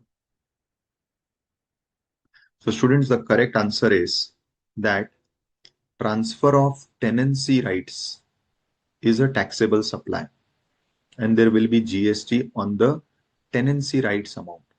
However, after that, the monthly rent, it is also a supply. There is no doubt that whether it is supply or not, it is a supply. But as we have been discussing, if you give your property, which is a residential property, on rent to an unregistered person, it will be exempt. If it is given to a registered person, tax will be payable by the registered person at the reverse charge. So as far as the first transaction is concerned, which is tenancy rights transfer, it is fully taxable and it is taxable only under forward charge. Second part of the transaction, that is monthly rent for staying there. For that, if the recipient is a registered person, it will be taxable and it will be taxable under reverse charge. So the registered person has to pay the tax. Or else, if the recipient is not a registered person, in that case, it will be exempt. Is this clear? So students, we pause here. We take a break. After the break, we'll go to the second chapter and its questions. Let us go for a break.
Now, our second chapter dealt with charge under GST. Now, basically in second chapter, what we studied that how GST is levied, how GST is charged. So it is done through the charging section. We have section 9 in the C and S GST Acts, and we have section 5 in the IGST Act. Now, both sections have 5 subsections. Subsection 2 says that tax on 5 petroleum products will be levied at a later date. Subsection 1 says, or which is the main charging section, says that tax would be levied on supplies. In case of CNS, the word intrastate is used. In case of IGST, interstate is used. So it says that tax would be levied on supplies of goods or service or both, except alcoholic liquor for human consumption and except ENA. So these two things are kept outside. And it will be levied on the value which will be determined by section 15 at the rates which will be notified by the government from time to time for different goods and services, and it shall be paid by the taxable person. Now, same thing you will find in subsection 1 of section 5, with the only difference that subsection 1 of section 5 has also a proviso. I am talking about 5 of IGST Act. This charging section of IGST Act says that on all interstate supplies, IGST Act will be applicable again except alcoholic liquor for human consumption and the ENA. So everything is same. But this additional part, which is there in section 5.1 in the form of proviso, says for import of goods, the tax which is to be levied, that is IGST, will be levied, will be collected, the value, the time, everything will be as per the Customs Act, right? So in this particular case, the import of goods IGST has been subjected to the custom provisions, and along with the customs duty, the IGST would be collected. So keep this in mind. When we'll go to the customs law, you will study this point again over there. So at that time, you should remember that the customs law is including IGST Act because of the specific mention given in subsection 1 proviso of section 5 of the IGST Act. Now, subsection 3 and 4 of both these sections say that for notified supplies of some specific categories of goods and service, the tax would be paid by the recipient under the reverse charge mechanism, and the act will apply to the recipient as if the recipient is the person liable to pay the tax. Now, on the basis of this subsection 3 and 4, we have the RCM list. So you have RCM list of goods, where if you see in the first 3 cases, what is covered are agricultural produce, where the supplier is agriculturist and the recipient is some registered firm. So it may be a business entity, a wholesaler, a trader, whoever is buying from the agriculturist. So the law has said that the tax will be paid not by the agriculturist, but by the buyer under the RCM. Then comes some specific oils. Again, in case of these essential oils, where the supplier is an unregistered person and the buyer is a registered person, the tax will be paid by the registered buyer under RCM. Again, coming to agriculture, in case of silk yarn and raw cotton, again, the person who is manufacturing the silk yarn or the raw cotton will not be liable to pay tax. The tax will be paid by the registered recipient. So this is same like the first 4 entries. Then in 2 cases, one is supply of lottery and supply of used vehicles or seized goods, where the supplier is government or government body and the recipient is a registered person. So the tax will be paid by the recipient. So the government has been kept outside GST for this. And then 2 specific cases, in case of priority sector lending certificate, again the tax is payable by the recipient. And in case of metal scrap, the tax is payable by the registered recipient. Now, besides this list of goods, you have some services which are also notified under RCM. Important ones are, first is GTA. In case of GTA, I had given you the sequence over here. You have to first check whether the GTA service is exempt. We'll study the list of exemption in the exemption chapter. If your GTA service is exempt, anyways, it is outside GST, so no question of RCM. Next, for the remaining services which are not exempt, that is, which are taxable, now you have to check the conditions. If they are satisfied, tax is paid under respective acts.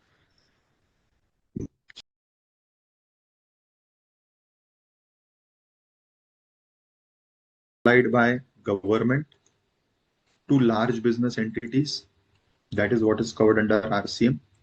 However, there is a specific list given over here which is excluded from this RCM. Why? Because it will be taxed under forward charge. Now in this list, the first item which is excluded because that item is separately covered in the next entry. So that is why they have excluded that item from this entry. And then there are further items which are excluded because they are taxable under forward charge, and some of them are exempt. So what are taxable under forward charge? Services given by Department of Post or by Railways. Next, services in relation to aircraft and vessel, and services of transportation of goods or passenger. Next, where the government is giving its property on rent. In such cases, it will be covered under RCM, where the supplier is government and the recipient is any person registered under the GST law. So where government is giving its property on rent to a registered person, tax will be payable by the registered recipient and not by the supplier government. Next, renting service.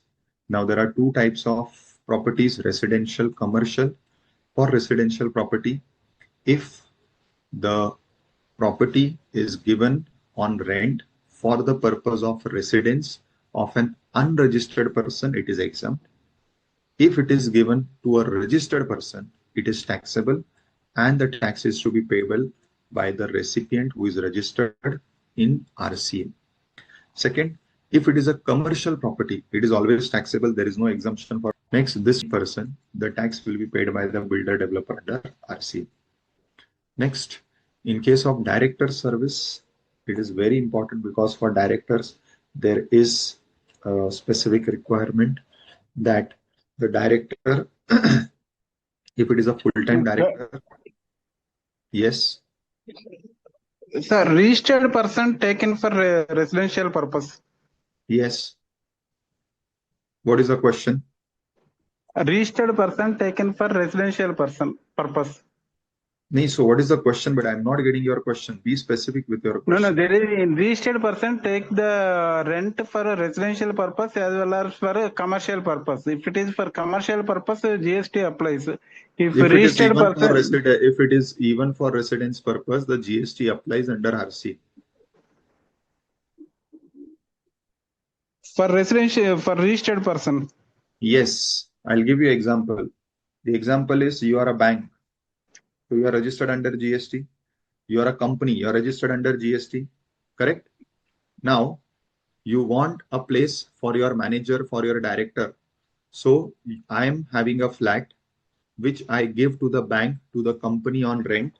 Why? Because the company is going to make its director or manager stay in that.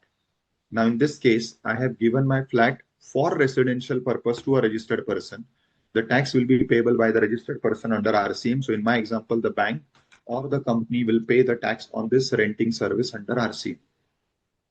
That is okay, sir. My question is, if a sole proprietor, an individual has taken registration in his individual name, he has taken rent for a residential purpose, then it will not come under GST, no? No, it is exempt. See, we are yet to study the exemption chapter. So when we go to exemption chapter, all these things are specifically covered over there.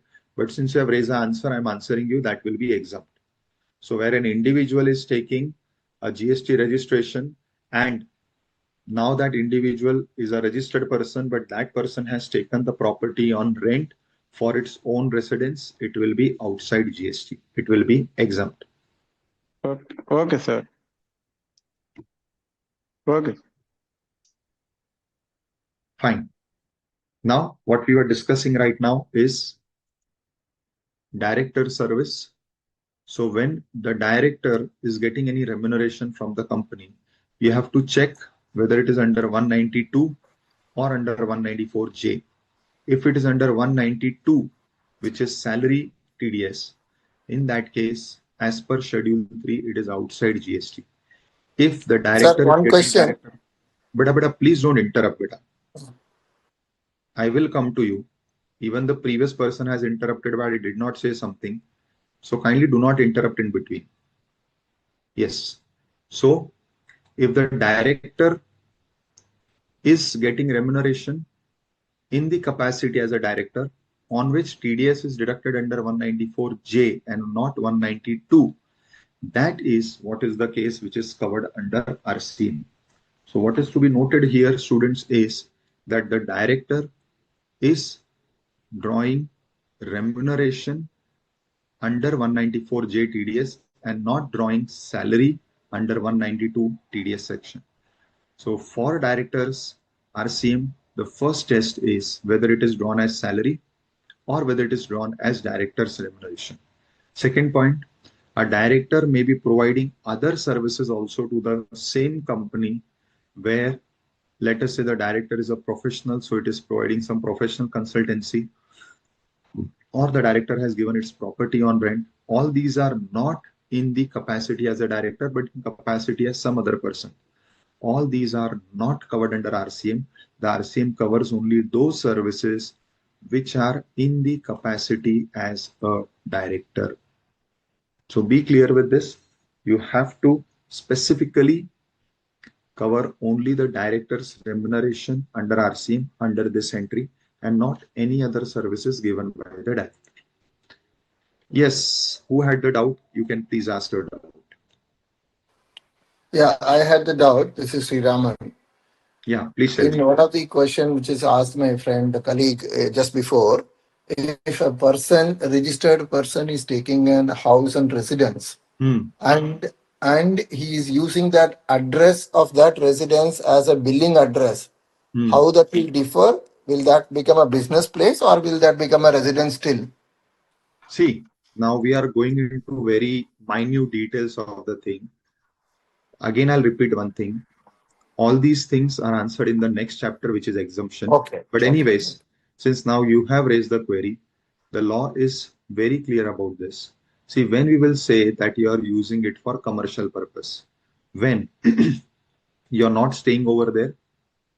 Second, the rent of that property is shown by you in your business P&L as a business expense.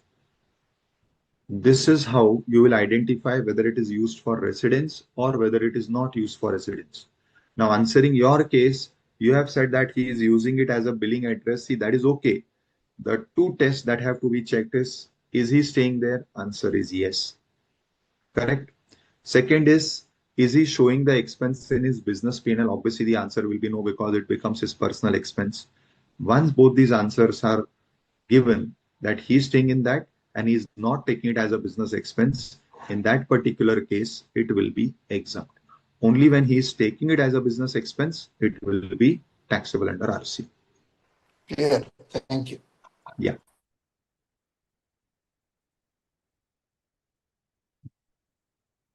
Then comes certain agency services. So where insurance agent gives services to its insurance company, bank recovery agents give services to the bank. All these are covered under RC. Next is whenever a music company has appointed a music composer or a producer who is making a movie or a serial or a series, has hired photographers or other artists, the remuneration payable to them is under RC. Next, when an author writes a book and the content is given to the publisher for using it for printing a book, the publisher pays royalty to the author.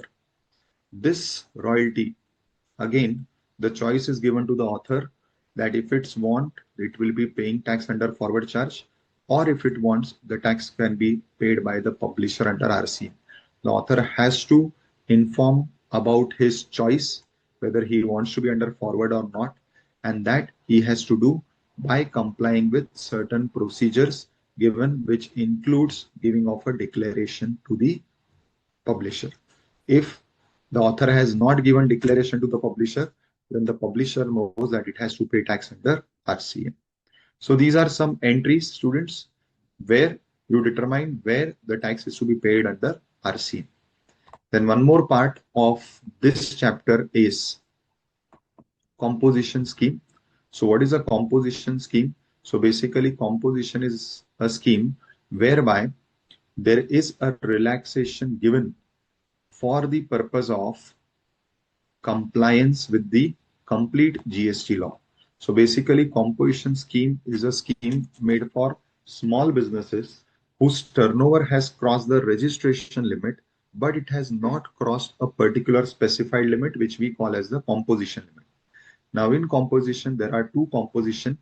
The original composition, we call it as goods composition, and the new composition, we call it as the service composition, though there is no such bifurcation used in the law, but this is for our understanding. This original compensation scheme, which we call as goods compensation, is made or is devised for manufacturers, restaurant and catering, and traders. So as you can see, majorly it covers people dealing in goods, and only one service person is covered. Hence, people used to call it as composition scheme for goods. And then the new composition scheme which was introduced is applicable to all others who are not fitting in the first composition scheme. So when we say all others, it will cover all services except restaurant, and it will even cover those people who are dealing in goods and service both. Now, for being eligible for these two composition schemes, there is a requirement of turnover. What is the turnover requirement? For the first composition scheme, the turnover requirement is your total aggregate turnover should be below 1.5 crore of the previous financial year. Then only in the current financial year, you will be eligible and entitled for the composition benefit. For some special category states, the 1.5 crore limit is kept at 75 lakhs. So for these special category states, your composition will be allowed only up to 75 lakhs turnover. If your turnover is beyond that, composition will not be allowed. In case of the service composition, the composition limit has been kept at rupees 50 lakhs. Now, this 1.5 crore or 50 lakhs is to be checked for the aggregate turnover. Now, aggregate turnover in simple word means the total of all your outward supplies, whether taxable, whether exempt, whether interstate, intrastate, all your taxable outward supplies. But what it will not include is inward supplies. So many times you may have to pay tax under RCM on inward supplies. That is not included. Secondly, the GST component of your turnover is also to be excluded. That is not counted while counting this turnover limit of 1.5 crores. Next, this limit of composition of 1.5 crores or 50 lakhs is to be determined on all India basis. So the limit is not counted for each state. The limit is checked on all India basis. So whatever is your turnover at India level, that is taken into account to determine whether you are eligible for composition or not. An important clarification, if you are receiving any amount as interest on what? Interest on loan, deposit, advance, then this interest is to be excluded. So interest, if you are getting, that will not be included in the turnover, that will be excluded. Now, what are the composition rates? The first composition scheme, it says that the rates are for manufacturer 1% of total turnover, for restaurant 5% of total turnover, and for traders 1% but only of taxable turnover. Similarly, for the service composition scheme, the rate is 6633, that is 6%. So under the service composition scheme, your composition rate is 6%. Now, what is very important to note, students, is that as you can see in the composition scheme, they have lowered the rate. You are given a concessional or a discounted rate. Hence, this comes with a very important condition that you have not taken the input tax credit.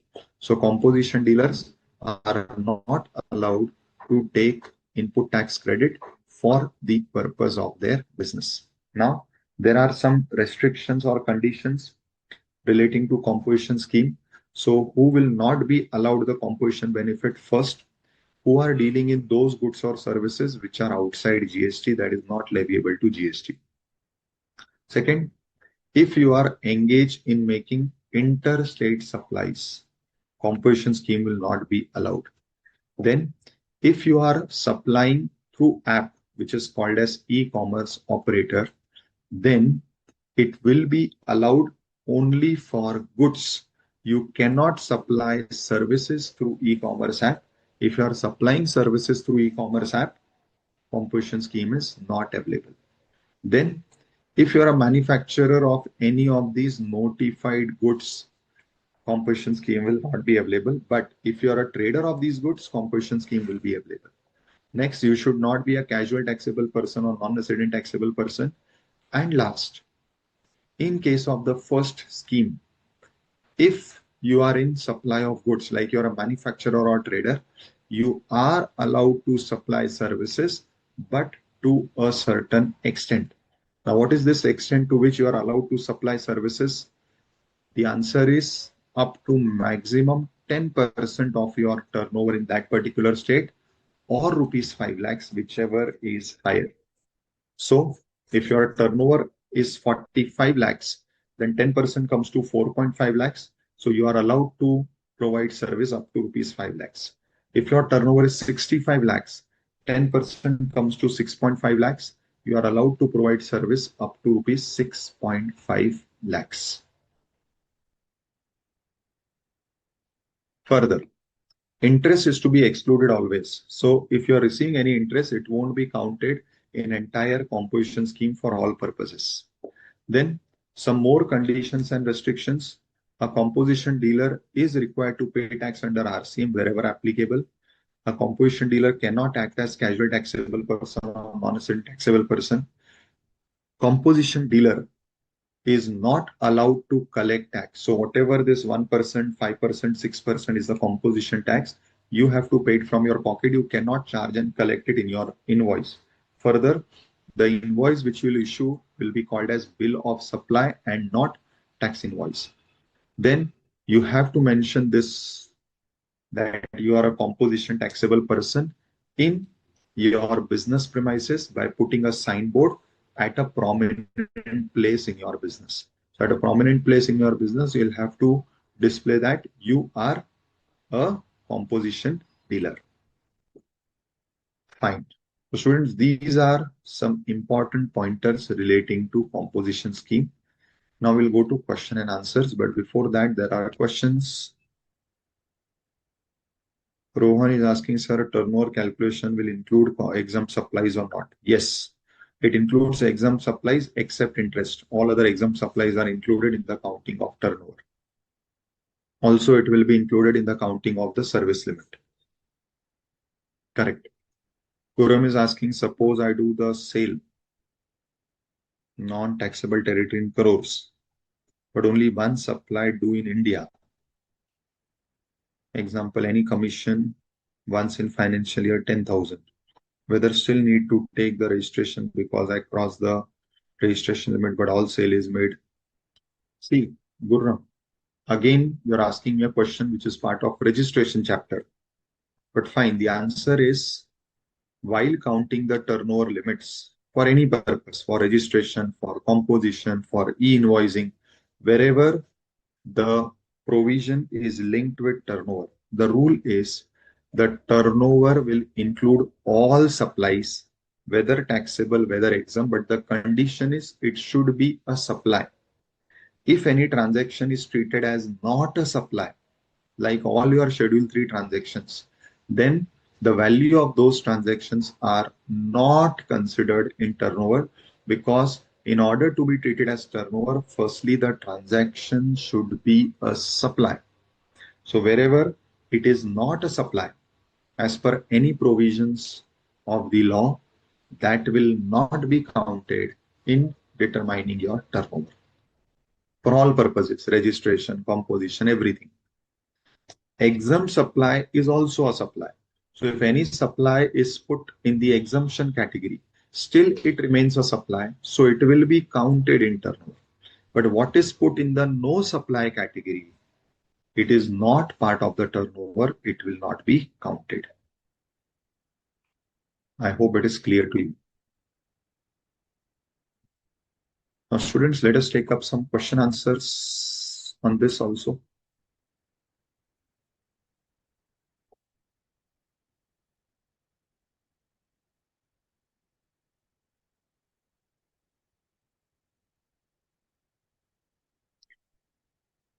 Okay. So first question, students, is Panini Private Limited Jaipur agrees to sponsor a sports event organized by Pink City Club, which is a non-body corporate. So Panini Private Limited obviously is a company. The organizer is a non-body corporate as given.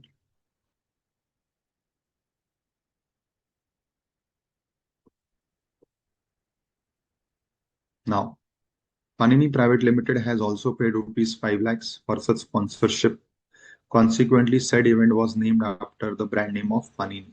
Examine who is the person liable to pay tax. So basically here you have to examine whether tax is payable under RCM or not. So students, what is your answer?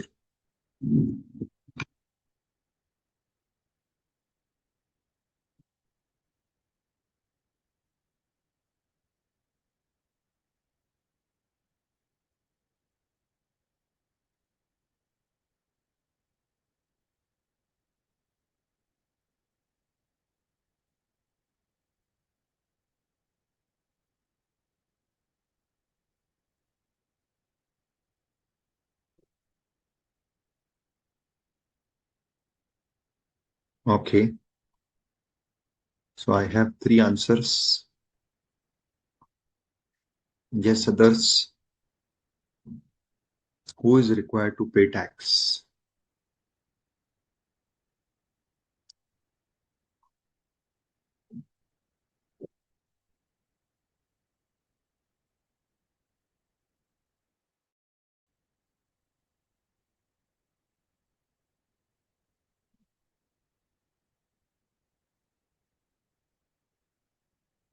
So answer by all of you is correct. That since the provider of service is not a body corporate, but the recipient of the service is either a company or a partnership firm, here it is a company, hence RCM is applicable. So you all are correct. The tax is payable by Panini Limited under RCM. Just a minute.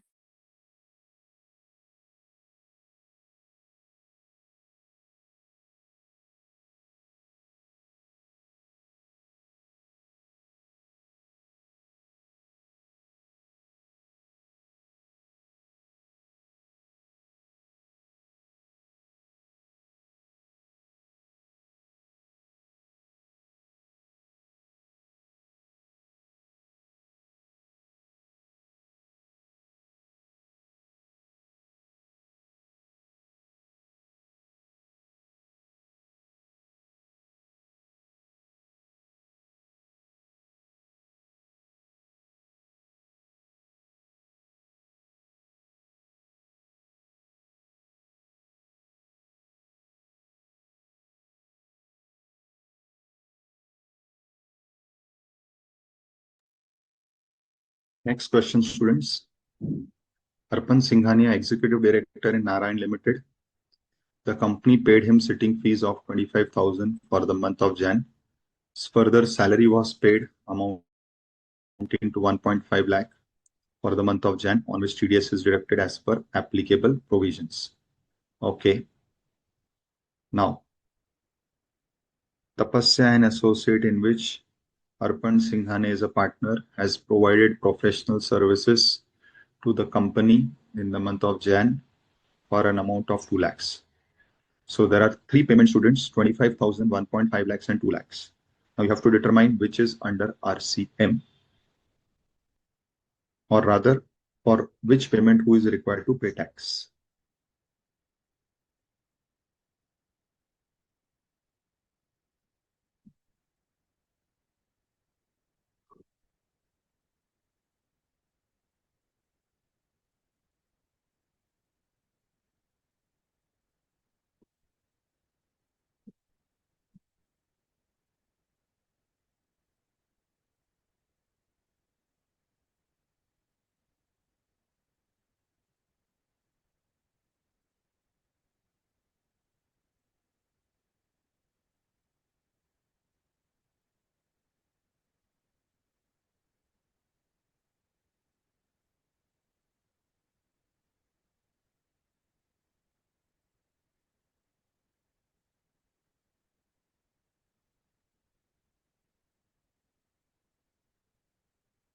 Students, what is the answer?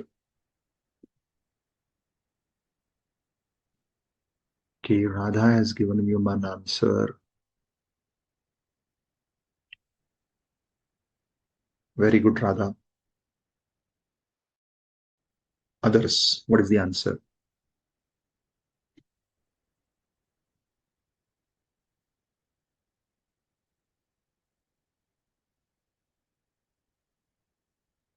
Very good, Gurram. Yes. So two answers till now, both are perfectly correct. Others,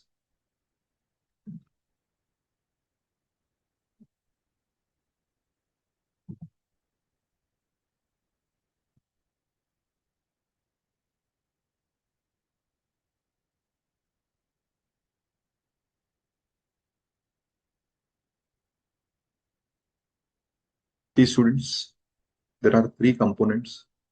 First is sitting fees, 25,000.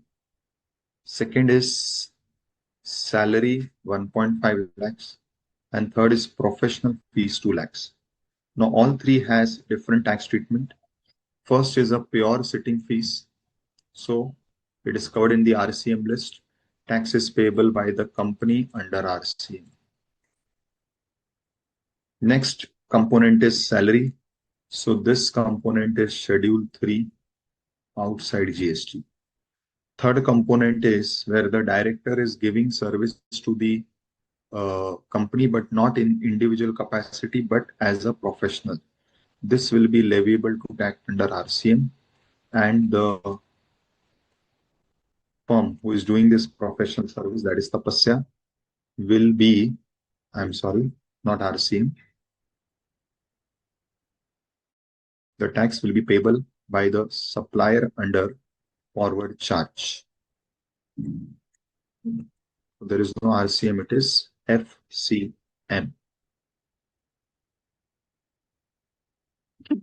Next. I hope this is clear. So first, director sitting fees under RCM payable by the company. Second, salary is Schedule 3 transaction outside GST. Third, professional fees is to be paid by the firm where the director is one of the partners, and it is payable under forward charge. Next. Students, go through the third question. Tell me what will be your answer. Chalo.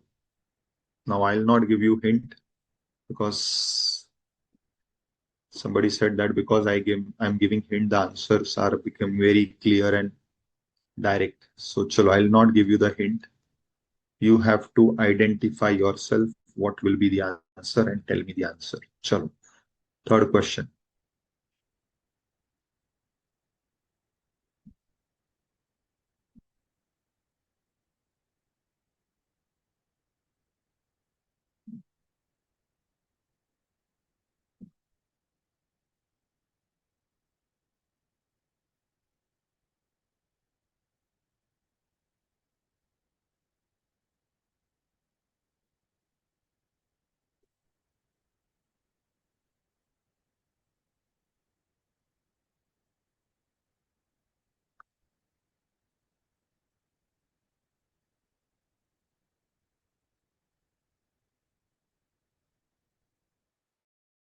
Yes, students.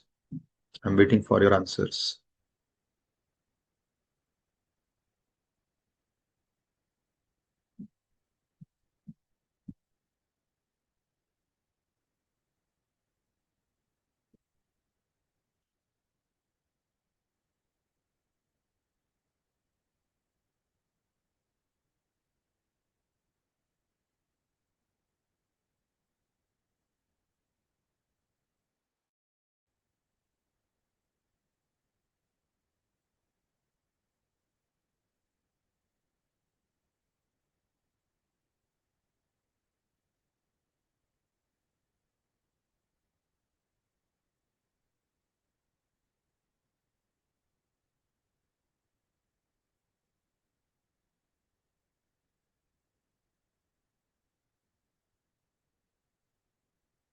Okay.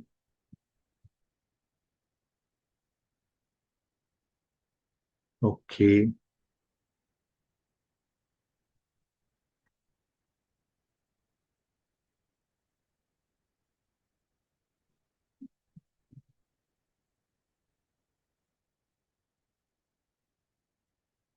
Okay. So see, what is the question here? Mr. Rajbir is into the business of selling goods under the name Rajbir and Sons. He has opted composition scheme in 23-24. Now, his turnover for the current financial year is 80 lakhs and is expected to achieve 130 in the next financial year. Discuss whether Rajbir can still enjoy benefit of composition in the year 24-25. So as rightly pointed out by students, answer is yes, because he is exclusively in the business of goods. He is not in the business of service. So for goods, the turnover is 1.5 lakhs in Delhi for eligibility. So since his turnover will not be crossing 1.5 crore, hence he will be eligible. Second part, his son wants to start business of providing service relating to interior decoration. So after completing the post-graduation course in interior decoration under the same firm with effect from 1st April of the financial year 24-25 and wants to enjoy the benefit of composition scheme. Now please understand, the moment a service component comes in, now you have to be very cautious. Firstly, the main business is of goods and the turnover expected is 130 lakhs. Now, if you remember, even for the good scheme, service is allowed up to a limit. What is that limit? Turnover into 10%. So how much this limit is? 13 lakhs. Now it has to be compared with the other limit and you have to take whichever is higher. So the answer is, if Karan is going to provide services under the same firm name, that will be allowed to continue under this composition scheme, provided the value of Karan's service should not exceed 13 lakhs, which is the limit of service allowed for goods composition scheme. So up to 13 lakhs, if Karan is having his service portion, it will still be eligible for the composition scheme. Next,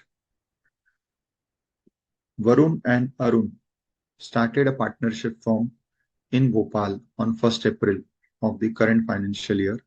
The firm provides architectural services in Madhya Pradesh only. It provides following details of its turnover. 2030-20. The firm has obtained registration with effect from 1st July and opts to pay tax under composition scheme, determining the tax liability of. Okay. Again, students dealing with composition. Now here you have to specify the tax. How much will be payable?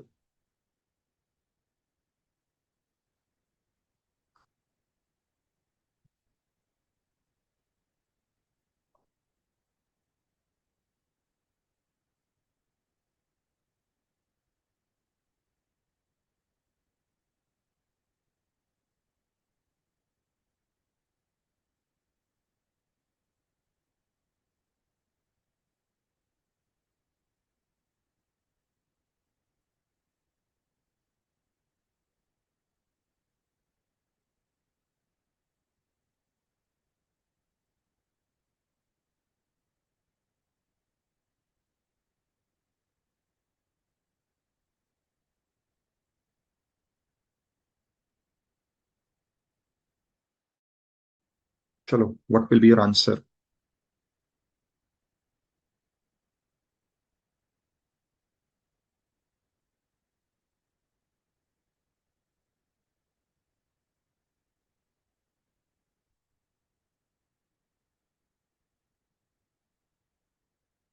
You have to determine the tax payable by Varun Arun Associates.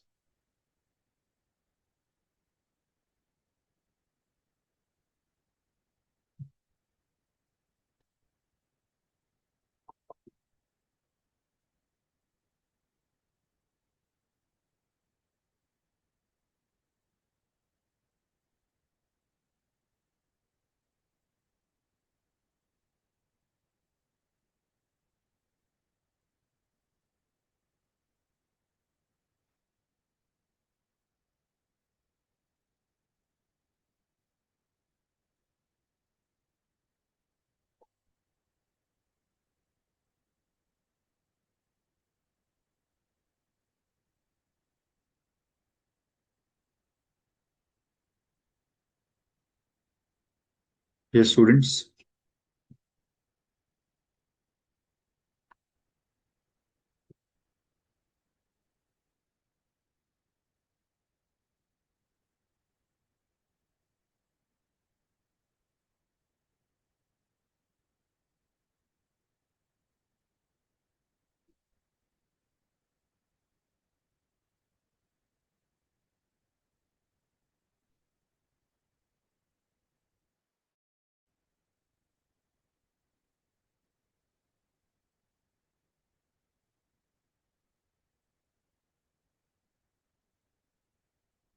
Okay.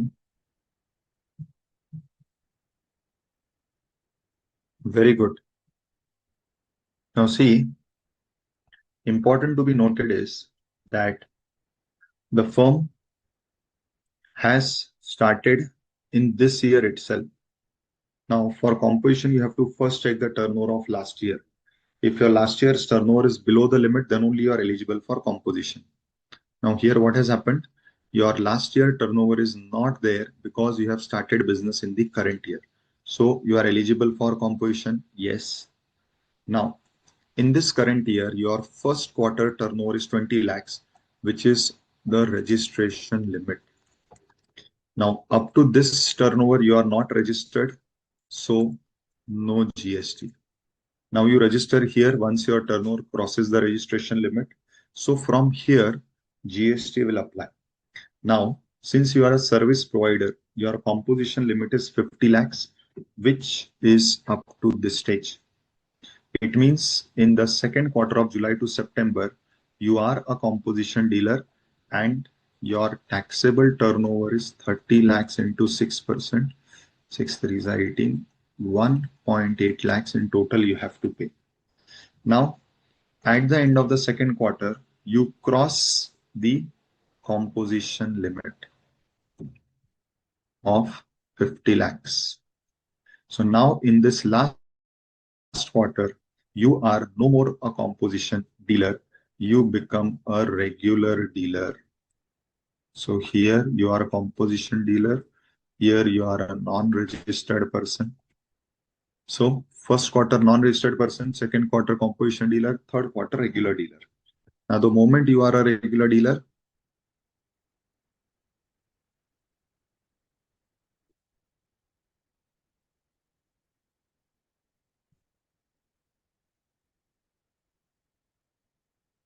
your GST is 3.6 lakhs.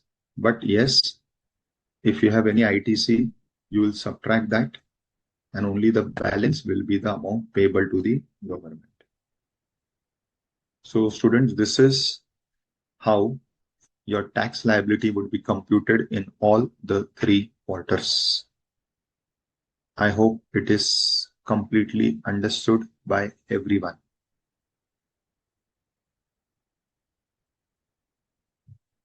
Now, examine whether following supplies are eligible for a compensation scheme in the independent cases. So all pointers are independent. We have to check one at a time. First, technology enterprise registered is engaged in manufacturing and supplying computer systems. So it is in goods. Its aggregate turnover for previous financial is 125 lakhs. That's great. Technology enterprise supplies the computer system manufactured by it within the state of Punjab. With a view to expand its business operation, it will also start providing the repairing service of computers. Now, so right now, your turnover is of the previous year is 125 lakhs. And right now, you're only in the business of goods. So you are eligible for composition scheme. Because since you are into goods, your turnover is 1.5 lakhs, your limit of turnover. Now, in the first case, you are very much eligible for the composition scheme in the current year. Now, in the current year, you decide to also start providing repairing service. Now, in case you are a dealer in goods and wants to give service, then the law says whatever is your turnover into 10% or rupees 5 lakhs, whichever is higher. I believe this will be higher because last year's turnover was 125, this year would be higher. So you can provide service up to this level. So if your repairing service is up to this level, you will still continue to enjoy the benefit of composition scheme, and you have to pay tax at the rate of 1%. Correct?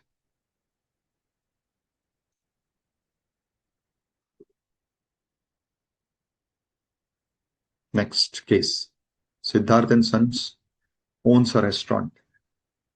Turnover is 112 lakhs. In view of growing customer demand, it also starts intrastate trading of juices in Delhi for the financial year 24-25.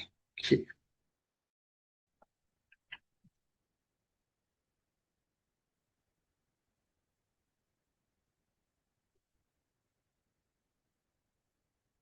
Okay, ठीक है.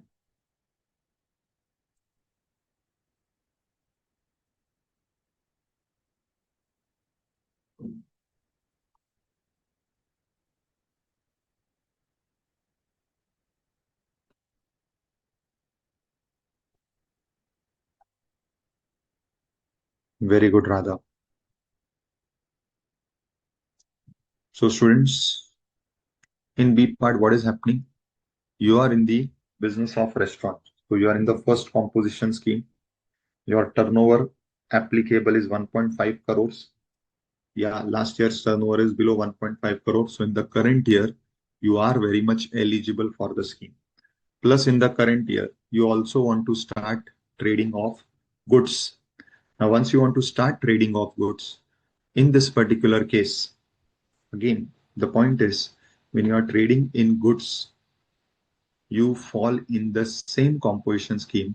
So for both restaurant and trading of goods, your composition scheme is the first composition scheme where the turnover limit is 1.5 lakhs. So last year's turnover is below 1.5 lakhs. So in the current year, for both these businesses, you are eligible for the composition scheme up to current year's turnover of 1.5 crores. You will be paying tax at the rate of 5% because your main service is restaurant, and on this you will be paying tax on 1%, which is for trading. And after you cross 1.5 crores, you will be paying tax at the normal rate and also availing ITC. Third situation. Sitaram Associates, registered in Sikkim, is engaged in running restaurant chain. It has a turnover of 73 lakhs. In the financial year 24-25, decides to shut down the food chain owing to huge losses being incurred.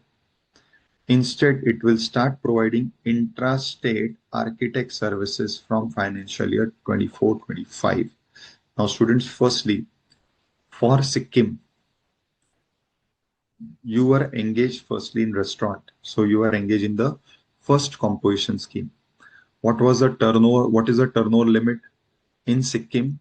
So in Sikkim, the turnover limit for composition, first composition, is 75 lakhs. Very good, Kanaya. Now, are you eligible for composition? Answer is yes. Your last year's turnover is 73 lakhs. So in current year, you are very much eligible for this composition scheme. Now, new facts is it decides to shut down this food business and instead wants to start providing architectural services from 24-25. Now, the moment you say, I want to start architectural services business, now your composition category changes. Now you are in the new composition scheme. So for the new composition scheme, which is for services, the eligible limit for composition scheme is 50 lakhs. Since your last year's turnover exceeded 50 lakhs, you are not eligible for the service composition scheme. So in this case, since you are now starting a new business altogether, for this business, composition scheme is not available because your turnover has crossed the threshold of 50 lakhs in the last year. So in this current year, you will have to pay tax on the total turnover of your interior service or your architect service at the rate of 18% because composition scheme will not be allowed for this architectural service business. Next, Deepti Services registered in Uttarakhand, exclusively providing intrastate service of hairstyling. It has a turnover of 34 lakhs in 23-24. Now, your business of hairstyling, which is a service sector. So for you, the turnover limit for eligibility of composition is 50 lakhs. Your turnover of last year is below 50 lakhs. So in current year, you are eligible for the composition scheme. Now comes the question. What is the question?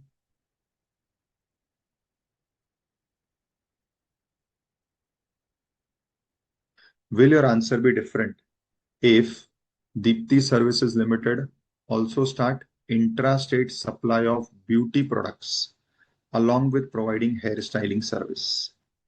Now, students, when you are saying intrastate supply of beauty products, so it becomes supply of goods. Now, again, are you eligible for this? The answer is yes. Why you are eligible? Because your turnover in the previous financial year has not exceeded 50 lakhs. Now you'll say, sir, why 50 lakhs? Because since your original or main business is hairstyling service, which you are continuing, you are not eligible for the first composition scheme, even though you start supply of beauty products. So in your case, since the first composition scheme is not applicable because of you being in the hairstyling service business, hence for you, the second composition scheme will be available for both the businesses. One is hairstyling and the other is sale of beauty products. So for both businesses combined, you will be eligible for the second composition scheme where the turnover limit is 50 lakhs. Your last year's turnover was 34 lakhs. So it was below 50 lakhs.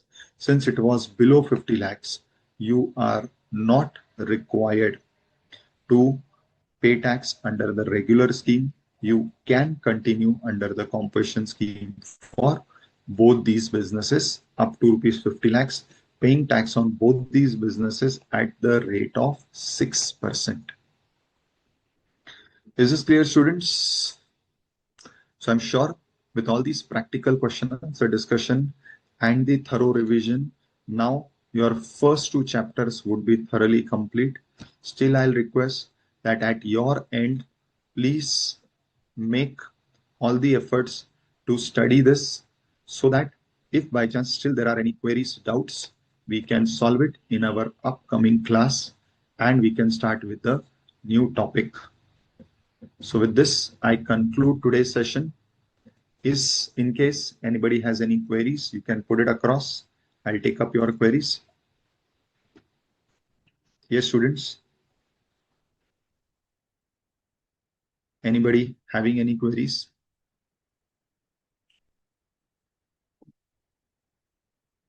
No queries? Chalo, great. So thank you, students. Thank you very, very much. And please do study at your end.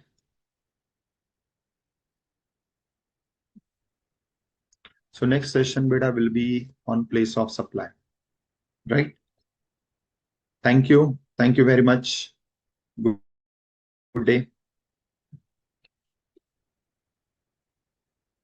Sanket ji, we have completed.